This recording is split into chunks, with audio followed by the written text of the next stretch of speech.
realignment.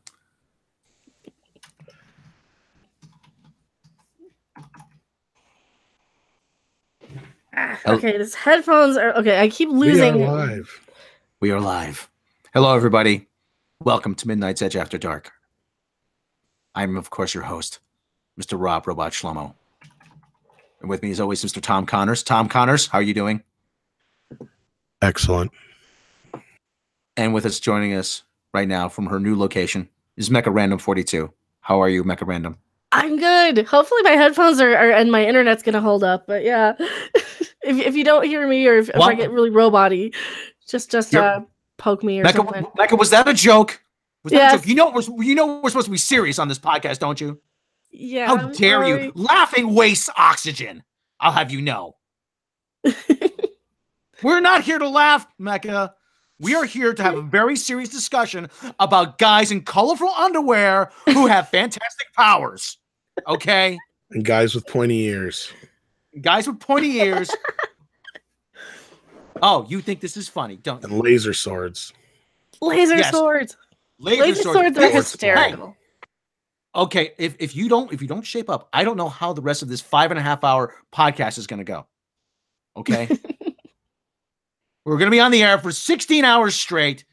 We only get bathroom breaks. We went from 5 to 16.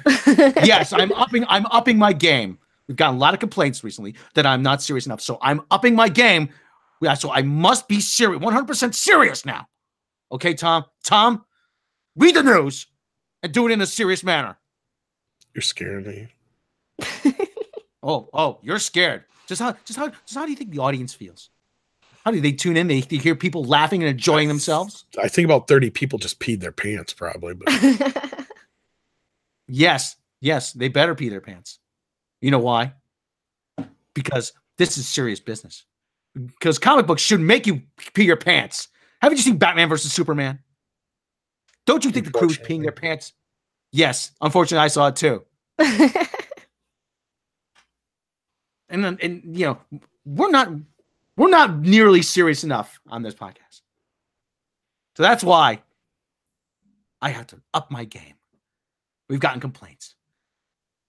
So this is why I am doing an ultra serious podcast right now. Don't you know that?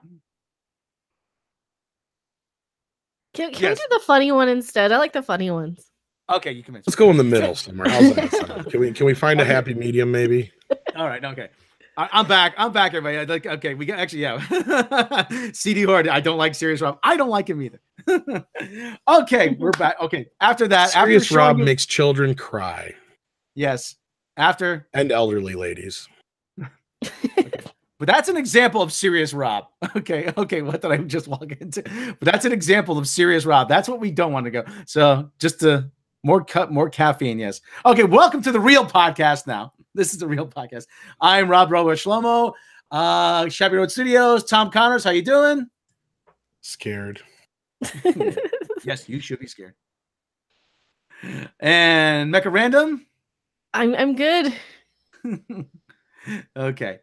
All right. That other guy, that was Rob's evil twin. He hacked into the broadcast now. Is that Mirror Universe Rob? Does he have a ghost? That was Mirror Universe Rob. Yeah, we get some. Where's the beaming sound effect? We need just beaming out. Okay. Yeah, I can draw a little goatee on your face there. That little goatee. All right, Tom, what do we got for the news? Now that the interlude is over, there isn't a buttload of news. So we're just kind of having some fun, hanging loose, having a Thanksgiving. Don't make Mirror Universe Rob come here and scold me for having fun. Well, evidently we're getting a xXx4. Not the good kind of XXX movies. No, not the good kind of XXX, I guess. But if you're a Vin Diesel fan of the series, that's coming out. I can't remember hang on, stretch while I get the headline. Yeah. So anyway, Mecha, you're back. Yeah, I don't know if the internet's gonna hold because I did have to plug in directly. Man, that hotspot was not good though. I could not connect at all. Joker79 says, "Holy crap! Rob from STD Universe has arrived." Yeah, where everybody has a stick up their ass and nobody has fun. Yes, everything is not going to come tell us how to act. God. This is what live streams are for, guys. Yes, they are. Yes. Unfortunately, yeah. Should I? Well, like I said, should I tell the story? Should I say the complaint? There was a couple people in the comments complaining in the last video, and they were saying about how how does this look when I share this with my friends? No, these guys are good, but they had so many cringy jokes. I'm like, so you're embarrassed that people are having fun with the subject matter, you know? Have we gotten past that point? I don't know. Really? Maybe I did Skeletor for too long. Yeah, well. Oh, I'll get you, He-Man. Okay, that's right. It's Skeletor. Yeah. So anyway, next I'll ask if anyone live in our parents' basement or anyone. Yeah. I don't live in my parents' So anyway, basement. I live in their attic. Like Greg Brady. Yep. And Mr. Brady was an architect. I got my own fucking place. I'm a grown man. Now, if Mr. Brady was an architect, why did Greg have to live in the attic? Could he just build an addition onto the house? Because he's a cheap bastard. Yeah, that would have taken money. Yeah, had a bunch, had all that money, had sacrificed a little of that cousin Oliver money. Yeah. So, all right, so xXx4. So xXx4. I got the deadline story. You want me to go through this? Oh, I got it here if you don't. Vin Diesel, yeah, xXx4, which we didn't even know about. At least I didn't. Not that I cared, but I don't think it's out there. Nobody cares. Nobody cares. Is that the whole? Is this like going to get the whole article? Yada yada yada. Nobody cares as far as pretty much. Well, the guy from the Green Hornet, which I don't know if he's done anything since then, is going to be in xXx4 with Vin Diesel. Yay! Yay! That's the extent of our excitement for this movie. There's still people are still watching XXX movies. I am, but not that kind. Not that kind. I know. Like Vin Diesel I mean. Oh, wait a minute. That was a joke. We're not allowed to make jokes anymore. Wouldn't they get more butts in the theater if it was an actual full-on, X-rated Vin Diesel movie? I'd watch that. Excuse me, somebody here order a pizza? I want Vin Diesel screwing Groot. That would be Groot on Groot action. Yeah. Groot on Groot action. That was a joke, Mecha. I know. How do they know when the money shot's coming? Because all you hear is "I am Groot. I am Groot. I am Groot." Would it be eight? Would it be acorns? Some money shot? Maybe sap. Sap. Yeah. Leaves. There you go. Do I really? This took me 12 years to clean off last time. Maple, covered in maple syrup. Yeah. I got pancakes ready for the money shot. So yeah, there's gonna be a xXx4. Did either of you see Green Hornet? Yeah, actually, I liked it. I was alright. Yeah, I didn't. I was going to. Then I heard the word starring Seth Rogen, and I said, "Nope." It's not that bad, actually. I thought it was all right. It's probably similar to what Kevin Smith would have done, I'd imagine. Because I don't know if you know, he was originally for years going. He wrote a script for it and was going to direct it, and then he backed out at the last minute. Kind of like that Superman script. Well, that he was gone as soon as Tim Burton came on board, which was funny because it was his script that got Tim Burton on board, and Smith was the one who pushed for Warner Brothers to get Tim Burton. Because at that time they didn't want him, because that was after Batman Returns, and they're like, yeah, I don't know. Yeah. So anyway, there's no, I have no interest in this. Yeah. But yeah, just to finish that, as soon as Tim Burton came on board, he brought his writer in, and Kevin was gone. But yeah. Yeah. Well, anyway, like I said, well, good luck to them if they can make this work. Fine. It just looks like they're trying to get more of the Asian market, to some of that, some of that money. Yeah. So, yeah. Well, if you're Venom, you're making a lot of money over there right now. So speaking of making a lot of money, actually, Variety has a story: Spider-Man Into the Spider-Verse. Oh, yes. It's tracking for a $30 million launch. And we were talking about this. I don't know. Is that good or bad? I don't know. I don't think that's very good, to be honest with you, because Wreck-It Ralph's looking at doing like 70 or 80 million this weekend. Yeah. And if a Spider-Man movie, whether it's animated or not, is only going to do half that, that's not very good. I think The Grinch did better than that. I think that did like, what, 70? I think it was. I have to look. Yeah. So anyway, Variety's saying Sony's animated Spider-Man to the Spider-Verse is showing solid traction with an opening in the 25 million to 30 million range for its December 14th to December 16th North American launch. Early tracking showed on Wednesday. Tracking also revealed total awareness. Oh God, these BS stats. Total awareness for the film at 81% and definite interest at 46%. That's still under 50. Yeah. And that doesn't mean shit. Yeah. There was a movie, what movie bombed that it tanked hard? Oh, and it was tracking for was it Solo probably? Yeah, Solo. Yeah, that's what I was thinking. Yeah, Solo. The tracking was good on that, and it was a bigger bomb than Hiroshima. Well, we bring this shit up when it comes to Star Trek all the time because people constantly want to peddle parent analytics at us. And as we keep repeating and repeating stuff like that, just because it's trending or it's on Parrot Analytics top or it's whatever, that doesn't mean jack shit. That does not relate to numbers, because somebody could be going, I'm not going to see the Spider-Verse movie on Twitter, and that counts as an impression. Yeah. Yeah, it's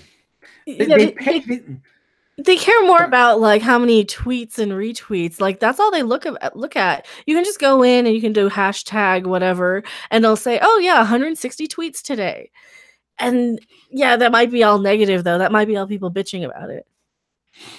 Yeah, it's these companies that compile all these stats have a good scam going. They really do. Yeah, because you can get them to buy anything. It seems like. You get these studios because they're desperate to define demographics and which audience is gonna do what, and like somebody comes along, hey, they compile these stats, oh yeah, and they get paid for it. I don't know how all these analytic guys. I mean, it's we should have got into analytics. As much as people claim we make shit up, might as well. But I'm okay. This is my take on it. Okay, yeah. For the people who are going to go see this, if you go see this movie, it is one more reason you're giving Sony to yank Peter Parker out of the MCU. Yeah, that's my take on it, and I will not contribute to that. Well, I think here's the thing.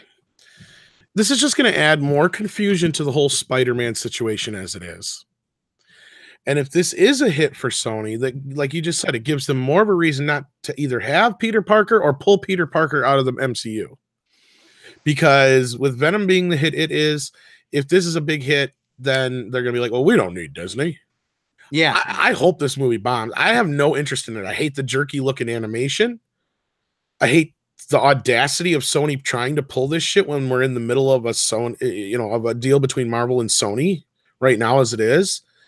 I have no desire to see it anyway, even if it was live action, probably.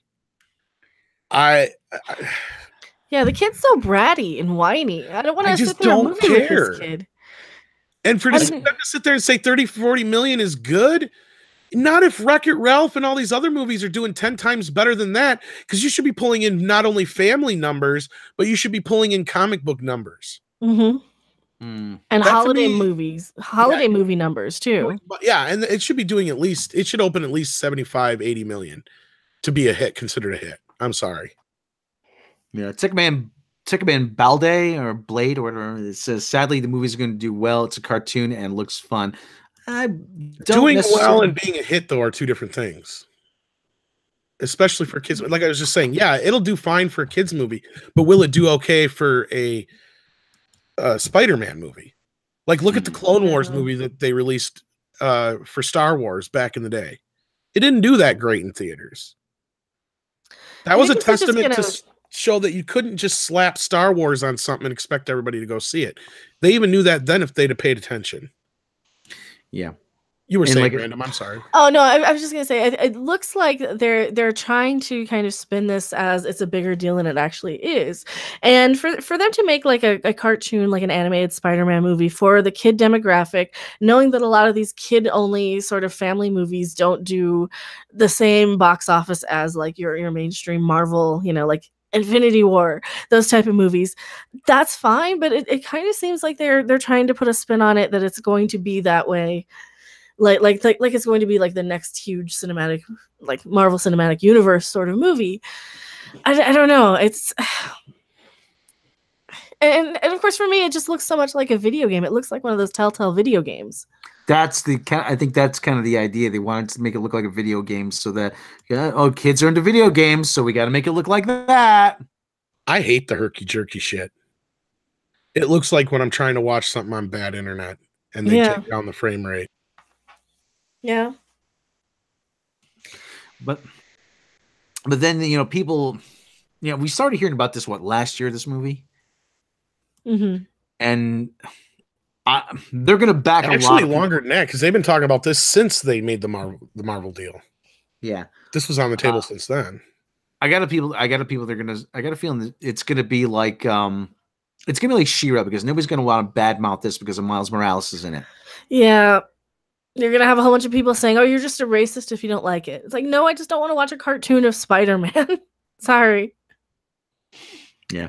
They love critic proofing stuff with their I have a new term. They're weaponizing when you can just not like a movie or a TV show just because you didn't like a movie or TV show or you had a legitimate reason other than, oh, you're a racist. Yeah, I know.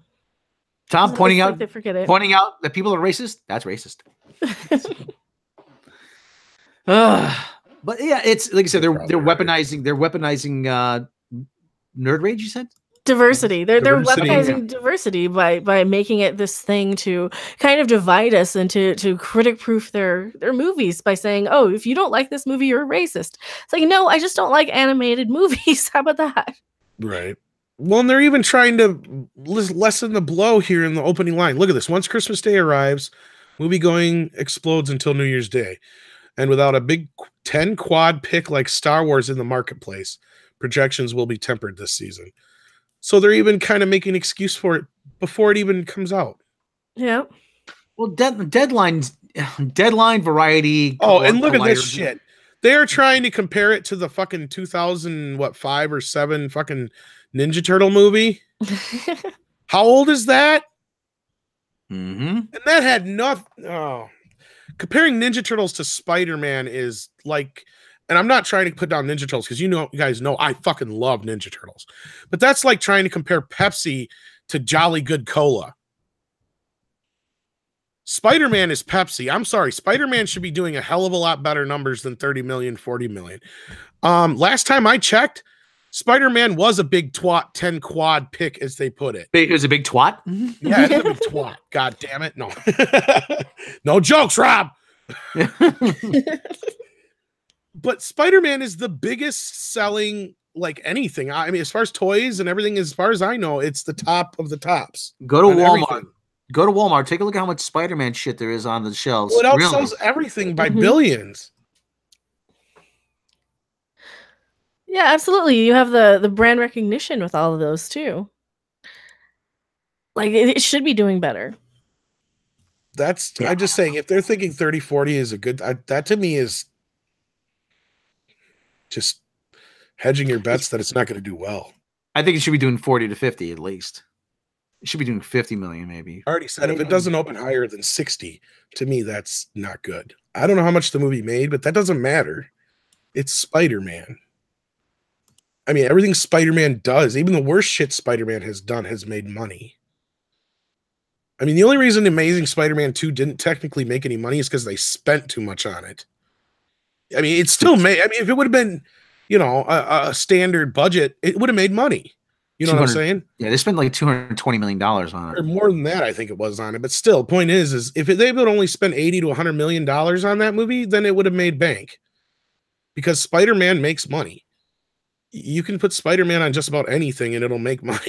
I just don't get it. Spider-Man sells more than fucking Star Wars merchandise does. That's what I was trying to get at with the whole comparing it to Star Wars thing. It's like, are you kidding me? Yeah, Spider-Man Band-Aid, Spider-Man furniture polish, Spider-Man Kool-Aid, Spider-Man.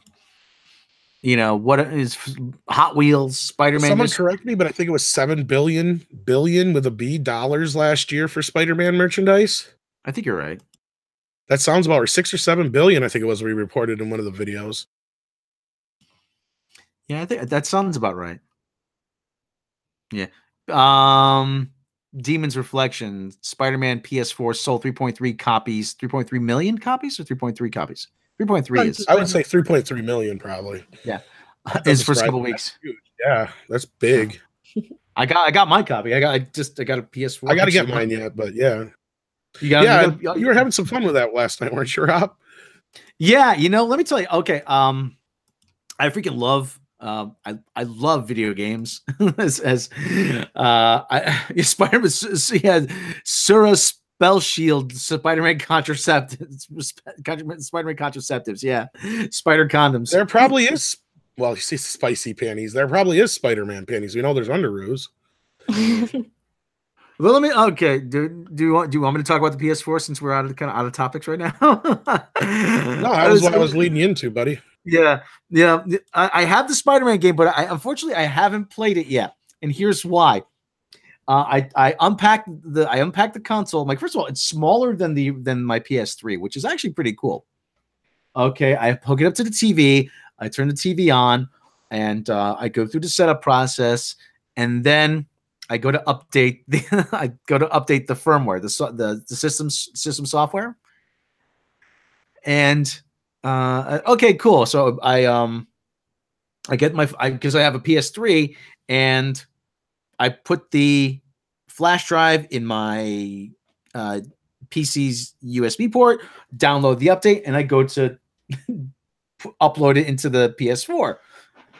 It's not taking it off the drive. Like, what the hell? And I'm trying for like 45 minutes. Like, what the hell is wrong?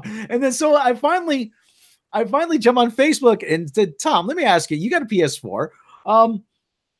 Yeah. I can't update off the flash drive. And what did you tell me? Either you have to go into something to find the flash drive and bring it up, or they just make it to where you have to do everything online. And you have to basically be hooked up online to do anything on there almost. And that's the same thing with the Xbox One too. So it's not exclusive to the PS. So yeah, they So anyways, I have to go in. It turns out there's a default setting where it downloads the system updates automatically, and because it was in the middle of the first time I'm turning it on, it's downloading, and I couldn't stop it. I couldn't cancel out of it. So I said, okay, screw it. Just might as well let it finish, and then hopefully in the future I could download it by the USB. I did uncheck it, but like, you gotta listen. Well, you're worried because you don't want it to do updates without you putting them in, is what you're saying, right? Yeah. Which is fine. And like I was telling you, I have not had that many PS4 updates. Most of my updates have been app or game related. Yeah. But like I said, I just don't want to be updating the system software while I want to play a game or something, you know? Well, usually it stops doing that if you're doing something. I've never had a problem like that. I mean, I've noticed it'll run in the background if you don't set it to where it won't run or whatever. Yeah. But if you're doing something, usually it won't fuck with your shit. Yeah. I haven't had that kind of an issue, but I don't know. Unless somebody else out there knows more. But I'm very novice when it comes to video game stuff. Mm-hmm. You know, I've had this thing for almost a year now, and I think I've played it longer playing Red Dead Redemption 2 than I have ever in the entire year I've had it. Let's put it that way. The however many hours it takes to finish Red Dead, the storyline, like 60, 70, 80 hours, whatever. Yeah. But like I said, don't get me wrong. And it doesn't even feel like it was that many hours I felt playing it. Because I fast-tracked through the mode. I did not do a lot of the side missions. I did some, but not a lot. Slithering Peanut. Sadly, the PS4 will demand to be online all the time. You need be online connection for it no matter what. Yeah, okay. That's right. And that's what I was kind of telling you, Rob, you might as well just let it do its thing. Yeah. But, I get where you're coming from. I mean, there was a few PS3 updates that fucked up the system. So I understand your concerns. Yeah. Yeah. Well, like I said, it was just the fact that it was doing it without me doing it, you know, and I couldn't figure it out. Why is this doing? Why can't I do that? You know what I mean? Why can't I undo this? Why can't I told you there's a learning curve. It's quite a learning curve getting into, because it's like totally set up differently than the PS3. Oh yeah. And because there's a learning curve, I totally understand why some people can screw it up easily too. Not saying that, because you usually go on the internet. Oh, why does this do this? Why does this do that? I'm like, well, with any new system, there's a learning curve. That's what you call, there's something called future shock, where technology. It's a theory where technology advances beyond society's ability to use it. And so, and I can understand dealing with this thing. I understand why. Yeah. We've been there since like the first or second iPhone came out. Yeah. Thunder Dan the Action Man is in the chat. Thunder Dan the Action Man. Brent Newman was saying to Mecha, "Know you're busy. Hope you're settling in okay at the temp home. How's things going there with the move?" We talked a little bit before the show, but I'm sure the fans are interested in hearing. I'm sure you've said a little bit on your channel, but. Yeah, I've got very bad temporary internet. They can't really fix it until the 27th, and then there's the whole looking for an actual permanent place to live. So that's kind of taking some time. But hey, on the plus side, weed is very legal here, and gotta make weed legal. Gotta make weed legal. Gotta make weed legal. Gotta make weed legal. Exactly. Yeah. Thunder Dan the Action Man says, Rob, don't worry. Thunder Dan is here to stop this bullshittery. Thank you, Thunder Dan. Maybe we should. I'd like.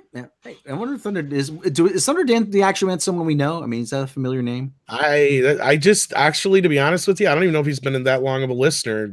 I don't remember seeing his name too much until recently, unless it's somebody who changed his name. Demon's Reflection, Rob, personal recommendations: God of War and Horizon Zero Dawn and Uncharted 4 must plays. Yes, I'm gonna get Uncharted. I don't have any of those. I've got a couple of VR games. I've got GTA 5. I've got Godzilla, MLB last year, year before, Madden the year before. I keep saying one of the games I always get is NHL, whatever iteration is NHL 19 this year, because I like hockey. I really like hockey, and hockey's always been one of those games that has been done very well in a video game setting. Even going all the way back to like the NES with the little guys, the little miniature guys, remember that one? No. Which hockey game? I was playing like a super blood hockey on. It was kind of. I haven't played a lot of hockey games since like Genesis, to be honest with you. Yeah. It's just I'm not a huge hockey fan, and football and baseball do it for me enough. Well, even if you're not a hockey fan, it's all the sports ball I need. Even if you're not a major hockey fan, I mean, then it's still enjoyable. So I mean, I can break this away from for fuck's sake. I'm trying to open this in a new window, but anyway, open my new tab. Okay, but stretch while I find it. But Comrade Berniford Putin Axe Wielder brings up something that happened. Tumblr banned for child porn content. Okay. Store. They said, isn't the new She-Ra produced by them? Actually, no, it's not. It's by Netflix and DreamWorks. No. But we old school fans are perverts, right? Yeah.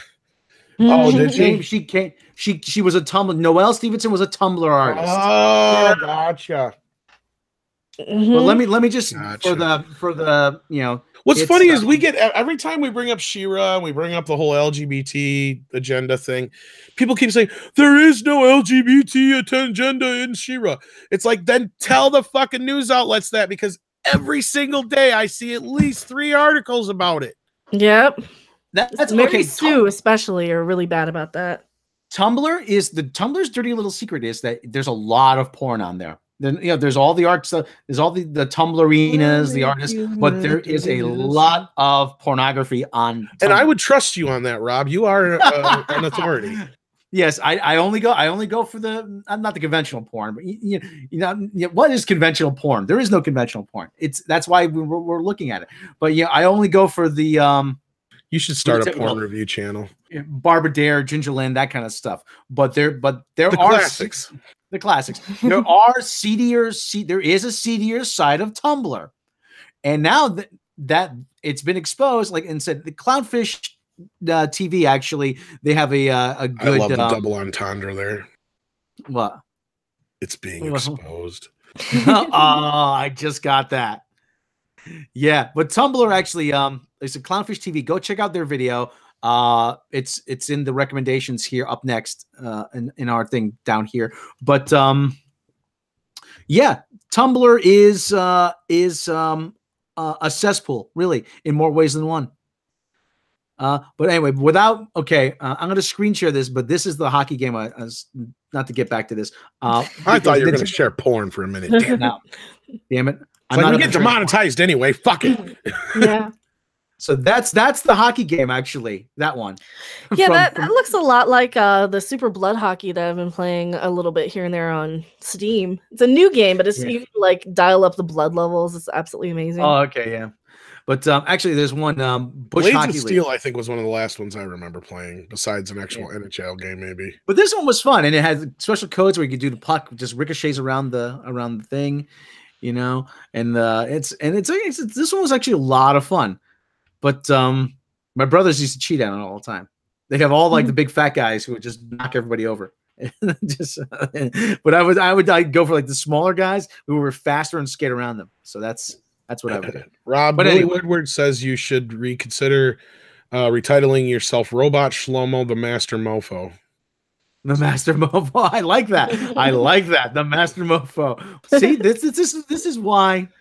Reach in there and give me my. Let me write that down.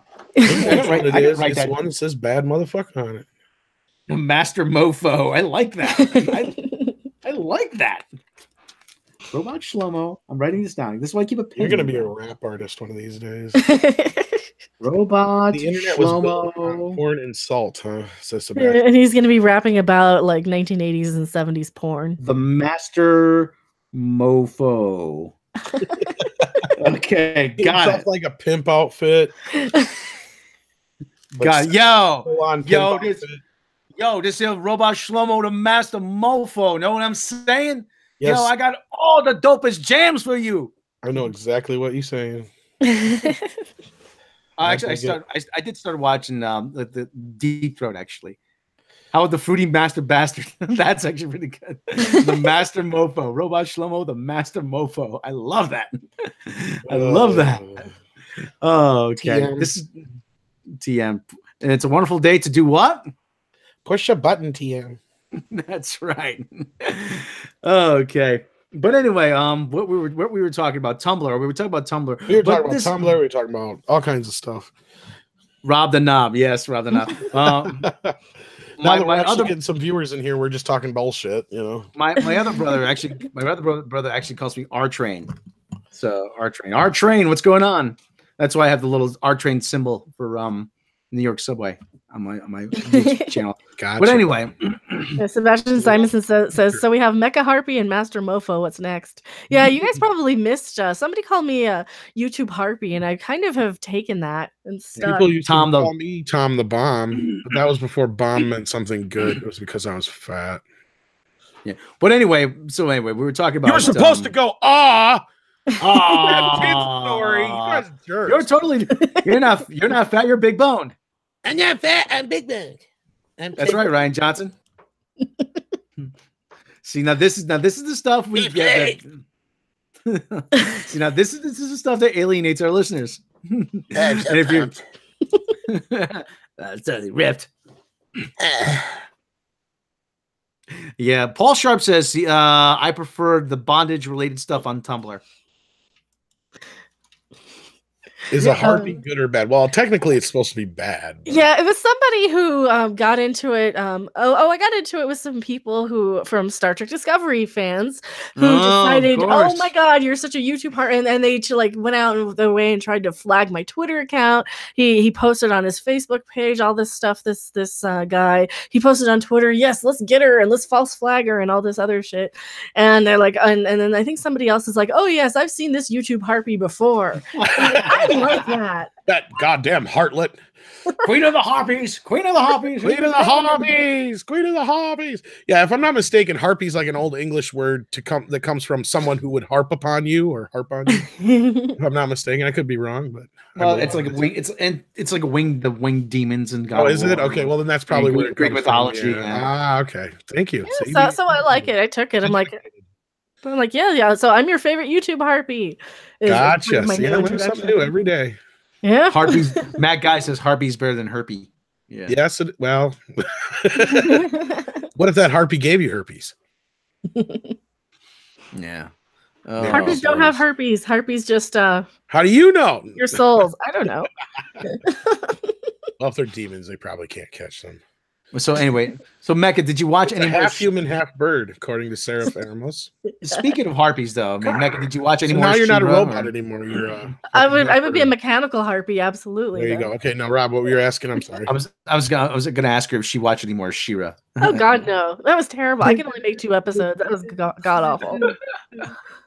And I saw on Twitter somebody was saying about trying to say about, oh yeah, she has a hero's journey because she was part of the Horde and now she's fighting. She has a change of heart. I'm like, that's not really a hero's journey. Well, she does have more training than Ray, though. That's right. That's a low bar. I know. But they don't take advantage of what they had there. It's like they do less with what they had than what they had in the old She-Ra. I haven't seen it yet, full disclosure, but as soon as I watch it, I can already tell from your review, Mecha, and a few things I've heard from other people that it's just going to be a cheap nonsense. Why did they do this remake? Mm-hmm. Yeah, it's not that bad, but it's really not that good either. I mean, there are definitely worse things. For me, though, that shrill yelling was enough for me to say, absolutely not. I'm not watching 1 more minute of this. But if you like this, that was from the She-Ra He-Man movie. Yeah. Prove I've seen it enough times. I remember the fucking theme song.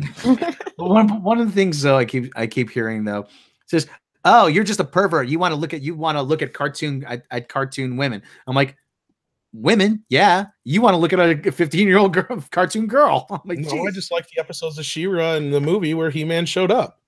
So I've actually seen some. I admit it. OG Spock. Yeah, OG Spock Love says they added classic She-Ra to Netflix as what, an apology? I'm like, pretty much. Which is good because you can't actually find the shit on DVD anymore. Yeah. It'll be re-released sometime. Well, I don't know where the rights are. And here's the other thing. Filmation outside of the Star Trek show and a few other things, as far as I know, that other people own the rights to, they lost all their original masters. Oh, really? Well, yeah. So like the He-Man and She-Ra we have now, that's as best as it's ever going to look probably. So the chances of anything getting released are real slim. And it's just been out of print for so long. To get the box set is like $300 anywhere. Yeah. I have almost all the He-Man ones, but I technically do, but the box that I have doesn't have all the new adventures, but I have all the new adventures elsewhere. So whatever we get would be from a cleaned up 2.5-inch tape. Probably. I think so. I think they're from master tapes. I mean, they look good for DVD. Don't get me wrong. I just think it's sad that I don't think we'll ever get a 1080p master of them like we did the Star Trek cartoons. So, oh God, there's just something that broke within the last few hours about Star Wars. Oscar Isaac says shooting Star Wars 9 is looser than previous films. Talks Leia's presence. Yeah, I seen that last night. Go ahead and do that one if you want to. Actually, this is from the bitch ass Collider. Oh, Collider's all right. Are they? Without John Campea, they're better. Yeah, I don't necessarily hate John Campea either. He's just a smug son of a bitch. John Campea's an idiot. Here, screen share that one because it'll take me a couple minutes to do it. Oscar Isaac says, okay, blah blah blah. A few years ago in production, he did. Yeah, a few years ago. Yeah, it actually says blah blah blah blah blah blah blah blah blah blah blah. Attorney at law. A few years ago, production was underway on Star Wars: The Force Awakens, the first new Star Wars movie in over a decade, and the first one made without creative involvement of George Lucas. Everything was a secret and deadly serious. Oh, kind of like the beginning of this live stream. There was an intensity to the production, given the weight of what they were trying to pull off, and all involved were able to breathe a sigh of relief when the film ended up being a crowd-pleasing hit. Now, as filming is underway on the final installment of this new trilogy, the vibe on the set of Star Wars 9 is very different. Speaking with the Daily Beast via Empire, Oscar Isaac reiterated earlier comments that the set of Star Wars Episode 9 is very loose and freewheeling, noting that it almost feels as if everyone has senioritis. I don't do an Oscar Isaac voice, so still he has compared to the first. Still he says compared to the first two installments, there's a looseness and an energy to the way that we're shooting this that feels very different.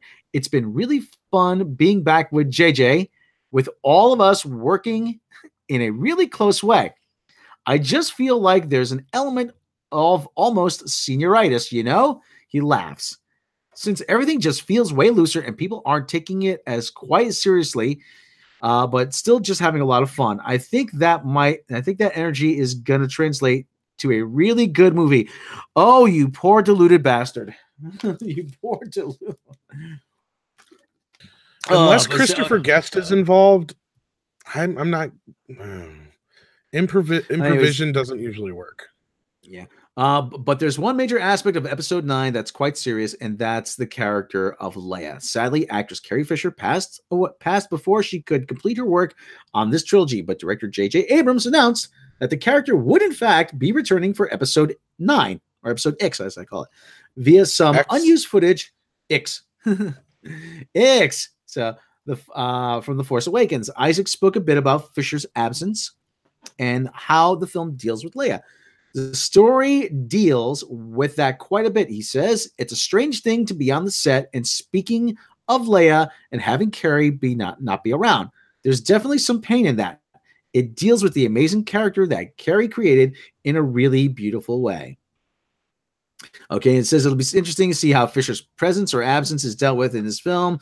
Blah, blah, blah. Nobody cares. Okay. I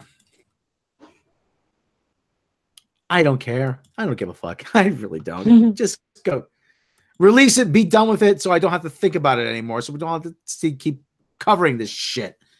Dear God, I never thought I'd ever say I hate Star Wars, but I hate Star Wars now. What did you do to me?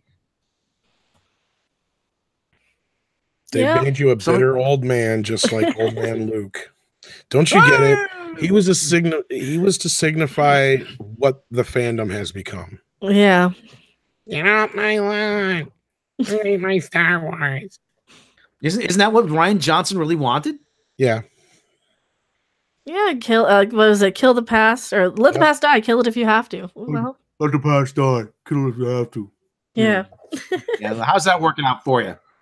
Steroids are awesome. Oh, they'll get by on their little Tumblr artists sort of people and all their Twitter tweets and hashtags. That's what's going to make them all this money, right? How long before Noelle Stevenson gets to work on Star Wars? 10 minutes. I think but Kathleen Kennedy's putting a call in right now.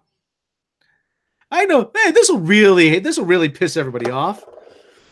Well, she does hate the fans. Apparently, she calls them those people.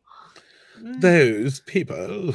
Those people. Oh my word! They're such insolent ruffians. Allegedly, we don't know for sure, but according to the Glassdoor job reviews, yeah. Yeah, and there's actually pictures of Matt Damon and Kathleen Kennedy. They're some kind of industry stroke fest, that they gave themselves awards. And Matt Damon was saying, and she was, and Kathleen Kennedy was saying, it's time for new voices to be heard. And Matt Damon. I'm like, shut up, you harpy. She's not Kathleen Kennedy. She's a harpy. I know. She's a fucking harpy. Yeah, see, hold on. I'll screen share this one here. Hold on, application window. There we go. There it is from just Jared right there. Yeah, Matt this they're honoring Kathleen Kennedy. No, Spielberg is the one that gets the honor. You didn't do shit, okay? You didn't. You just stood by while you glommed onto Steven Spielberg's genius. Matt Damon. Oh, she produced a lot of really great movies. Yeah, please. When you have that kind of talent, it makes it like I could have produced those movies. You kidding me? Jesus Christ. There's one thing these people I love to do produce is a they lot love every day, but most of it's shit, to be honest with you. But yeah. One thing these people love to do is they love to feed their own egos. Oh, they do that. Well, yeah, they have more money than they could possibly go through in their lifetime. What else is there? All you do is fail up anyway. So yeah. Well, according to Matt, our good buddy Matt Weiss, Kathleen Kennedy's just going to be a carbon blob in a chair from now on. She pretty much, well, if you're to believe the rumors that we've been told, she pretty much is. Yeah. And even Mecha's done this same kind of story about how he wasn't even aware of them using footage of Carrie Fisher in episode 9. No. No, she's like, oh no, we absolutely aren't using Princess Leia or Carrie Fisher in episode 9. And then, of course, like the day after. Or it was the day before JJ said something, somebody asked her about it or whatever. Yeah, that's right. It was JJ saying, and Carrie Fisher's brother is saying, yes, JJ has footage and we've given our permission to use it. And Billy Lord gave permission. So Santo Dominus with a $15 Canadian super chat. I honestly think the tides are turning. Fans are finally getting fed up with their beloved IPs getting trampled on. Yeah. Oh yeah. They've been turning for sure. Oh yeah. Because like I said, now criticism has been democratized. Now it's no longer okay. There's a guy named he's a professor of media studies at NYU. I think it's Columbia or NYU, but his name's Clay Shirky. He does a TED Talk actually, and this is back when SOPA was about to be passed, and he was actually he brings up a good point. Back in the 60s, it didn't matter if you didn't need to have the best show on television; it just had to be better than what was on the other two networks at the same time. Mm-hmm. And now with the internet, everybody shares, everybody can be a creator.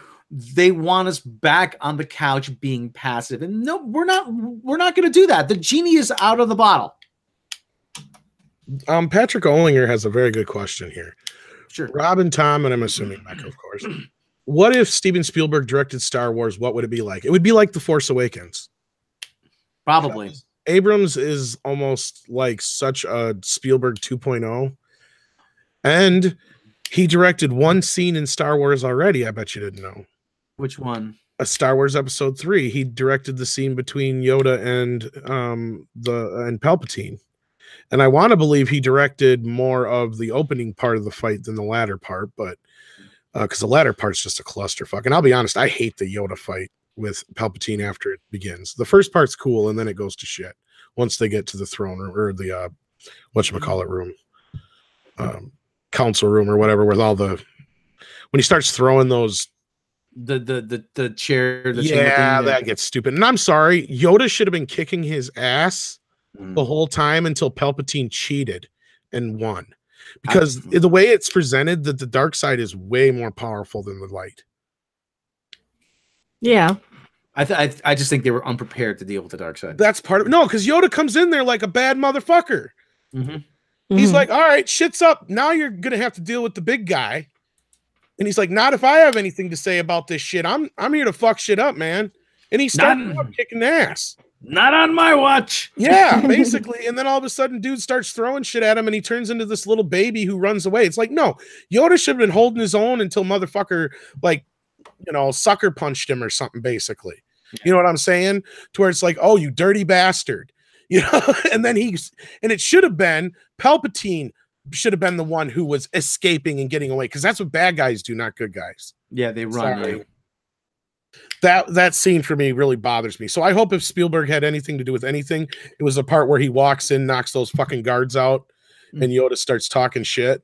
I hope that's Spielberg's scene. It was. Steven Spielberg didn't direct it. It was non-union Mexican equivalent. Steven Spielbergo? Senor Spielbergo. Muy bueno. A burns for all seasons. Get me his Mexican equivalent. Excellent. Muy bueno. It's there you go, sir. Actually, Rob Reiner's hat in This Is Spinal Tap was sort of a parody of that. USS because I'm Marty DeBurgi. but it's usually like Steven Spielberg usually wears those hats. USS. That was a direct thing at Spielberg. Yes. Yeah. Instead of the USS Coral Sea, USS Oral Sea. The loudest band in history, Spinal Tap. Now your AC/DC stole that title. Do you know that? Loudest band in history? Yeah.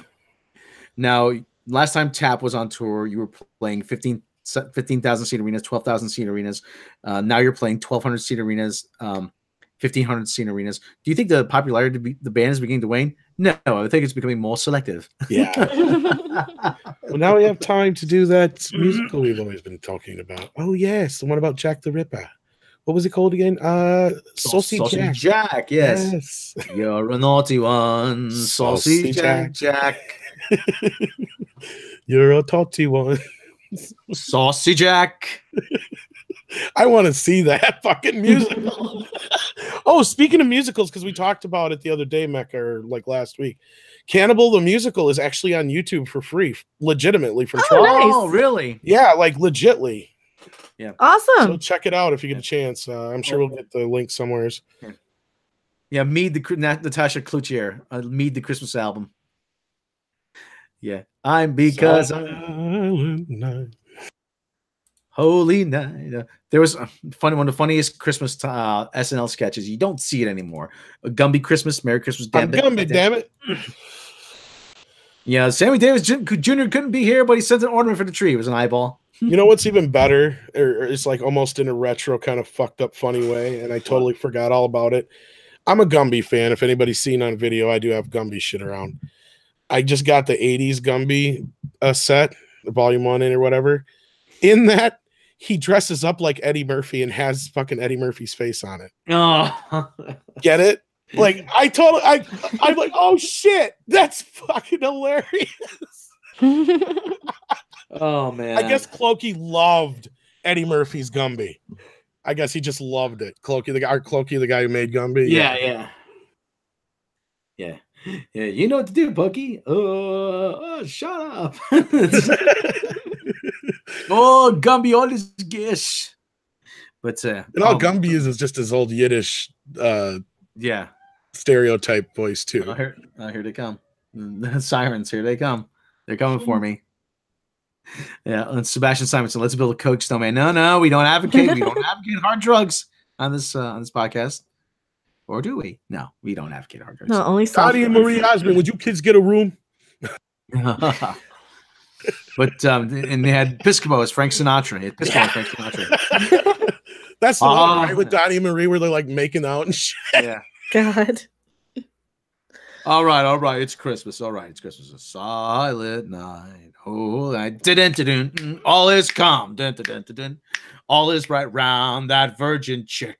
Is this like, she had a kid. He grew up to be famous. You know what he did. I liked Joe Piscopo until he just, I don't know. I'm not getting into that. And then somebody bought him, like, Stewie got him a set of weights, remember? On this Family Guy. No, Joe, don't go overboard with these. Yeah. Oh, God. I have. Yeah, I'm being arrested by the SJW police.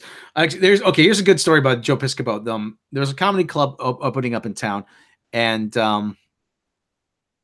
the guy who, I'm not going to mention the guy's name, but the guy who was booking talent for it, he would book people with TV credits. Didn't matter how old the TV credit was. So for the opening night, he booked Joe Piscopo. But he booked as the opener a comedian I will mention this guy's name, Ronnie Wilkinson. Ronnie Wilkinson is his name. Very funny guy. If you get a chance, Ronnie Wilkinson. If you get a chance to see him, like I said, there's a New York comic. He has a he's very funny stand-up act. Goes out there, absolutely kills it. Piscopo says to the promoter, "What did you do? What'd you book this guy for? How am I going to follow this?" I'm like, so Piscopo, like, still out there, but maybe not such a good idea to book him anymore. So, yeah, how come Piscopo never made it big? He did an HBO special. And look, Todd, no, I have not seen that news. Thank you for I'll be 100% honest with you. Joe Piscopo is like the Ringo Starr Yeah, on he's Saturday all Night right. Live. He's He all was right. okay, but because he was with one of the worst fucking casts in the world, Yeah. and he had Eddie Murphy to lift him up. Oh yeah. So you Oh, had yeah. had it on both ends. He had no competition on one side, and the only competition he had, they worked together like Ebony and Ivory, as pointed out in their famous skit. That's the thing. Those two together were like fucking comedy gold, but that's because they were the only two funny guys on the show, really. I mean, it had a few. Don't get me wrong, there was a few under. Was that the season with Sweet Chuck? I was gonna say there's a lot of undercredited people in that cast. That's one of them. There's what's her face who played Alfalfa, and a few other people in that cast. Very gross. Thank you. Gross. Yeah, and there's a few other people in that cast who are always overlooked. But yeah, it was one of those things where, he was a big baseball player among a bunch of AAA players and one of the best baseball players of all time. Yeah. So it's like, you're on this team that you're probably going to win no matter what, just because you're going to be the better guy on the team because you're one of the best players on the team. I am dark and you are light. You are blind as a bat and I have sight. Side by side, you are my amigo. Negro, let's not fight. Ebony and Ivory, just living in we're talking salt and pepper. Sammy and Dean, Stevie and me are peachy keen. Yes, Kush, he was the holodeck comedian. He taught Data how to tell jokes. Yeah, that's when we still had a career. That's sad. That is sad. I hate saying, there were a lot of talented people on Star Trek: The Next Generation. Famke Janssen was on an episode. Right. Ashley Judd was on an episode. Oh God, there's tons of them. Yeah. We'll even talk to Lisa Wilcox. Lisa Wilcox, yes, Lisa Wilcox was on an episode. And that's one of her highlights in her career. She said that interview is coming soon too. I know it's a little overshadowed by the recent interview. We can talk a little bit about that if you want to. Yeah. Hold on. Virginia Madsen was on an episode of Voyager. She was a big actress in the 80s. Whoopi Goldberg, actually, yeah. But for Joe Piscopo, his star was not rising at the time. And I just don't think he was ready to play second banana in his career. And he found out after SNL he wasn't going to get a bunch of starring roles like he thought he was. Yeah. Famke Janssen that was actually a great episode when she was on Star Trek: The Next Generation, where she was the meta. They called her a meta. I need a drink. Hold on. Drink, Rob. Drink that vodka. Yeah. So anyway, she played a metamorph when there was a whole thing about human trafficking. But anyways, that was a whole side issue. But she would take on the personality of any man she was with. When she was around a bunch of jovial pirates, and she would drink everything. And then she started spending time with Picard, and she would take on elements of his personality. And she was supposed to take on the personality of. She was supposed to take on the personality of her husband, of the husband that she was promised to. But she admired Picard so much, and she respected him, and she had such affection for him that she took his personality permanently. And it was just like, oh my God! And it's a beautiful moment, and it's heartbreaking. But it's just such a genuine moment. I'm like, damn it! I'm like, that's that, and those kind of character moments that make Star Trek Star Trek. It really do, really does. You remember? I thought it was something where it was how much time she spent. Like she only had so much time to bond with somebody. Like they woke her up out of stasis early or something. Yeah, and she was going, but her husband, the way she explained it was she would bond with her husband, with her mate, permanently. But she didn't want to bond with her mate. She spent so much time for Picard that she had such admiration. She says, I'm bonding with you. And he will never know. Yeah, I will spend the rest of my life with this man. He will never know. And it's just like, oh my God, it gets me all verklempt. Talk amongst yourselves. I'll give you a topic. The Holy Roman Empire was neither holy nor necessarily Roman, nor an empire. Discuss. So, yeah, she was more interested in Picard, but he saw it to his duty. It is my duty to deliver her to her husband. You said duty. Yes. Speaking of duty, I had the honor, not a duty, of talking to Nicholas Meyer. Yes. And I guess we kind of made the news ourselves a little bit with this. We did? I guess Well, so. You did. I guess. Let's talk a little bit about some of the things that I talked to Mr. Meyer about, and we found out. We found out that the con series was true. That was a thing. Mm-hmm. We found out that there was some controversy behind the scenes. Yes. We found out basically in so many words that Fuller was fired, even though he didn't want to answer that at first. I don't think he realized he gave that away. In the words of George Costanza, aha! We found out that he wasn't the biggest fan of the con reveal deal, whatever you want to call it, in Into Darkness, and had the same issues we did with it. Aha! And we also had found out that what else did we find out? There's a couple things. I gave you some quotes there, Rob, if you want to take a gander at them. You did? Yeah, in the Facebook thingy. In the Facebook thingy? In the Facebook thing. And we got his quote on the con series, and we got his quote on Into Darkness. But yeah, a few things we found out about Star Trek Discovery.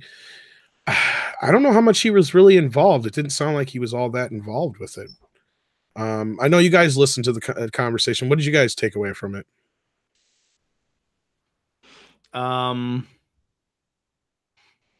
I thought it was very informative. Very informative. Well, I did like that he did confirm that Brian Fuller was fired. I thought that was pretty good. Yeah, there's a lot. There's it was I wouldn't go as far as to say he confirmed it per se, because like I said, No. he didn't want to talk about it at first and That's said true. he didn't know. But then he said as soon as Fuller was gone, I knew I was still on board. And the way he kept saying and Gretchen and what's his face were brought on to fix it. Well, right there, that kind of gives it away, if you ask me. Now, of course, there's probably a lot of things he had to bounce around because of NDA. Mm-hmm. And they're left out of the conversation in the video, full disclosure. There's a lot of stuff I asked him that he really couldn't say. Or he gave me like a one quick word response that just didn't really add anything to the conversation. And you could tell he didn't really want to talk about it. You know, he was a great guy though. And it was very cool of him to talk to us.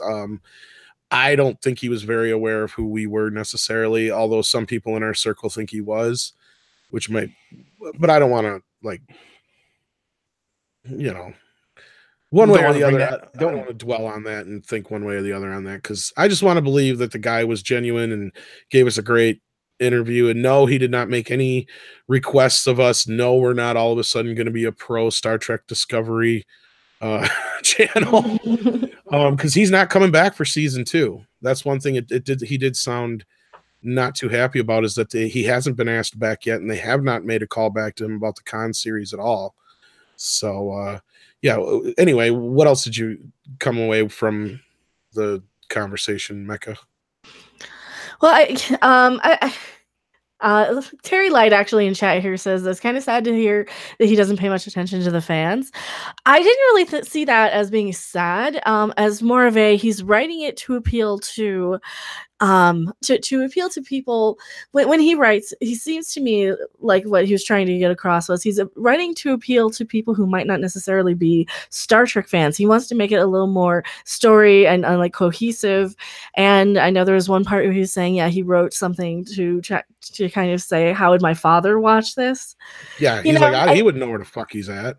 Yeah, It's exactly and that's kind of what you need to do to a point, I think, is make the focus on the story and connecting the dots story-wise first. Then you can throw in all the techno babble and the little plot consistencies and stuff.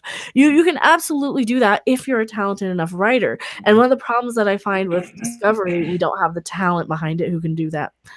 Right.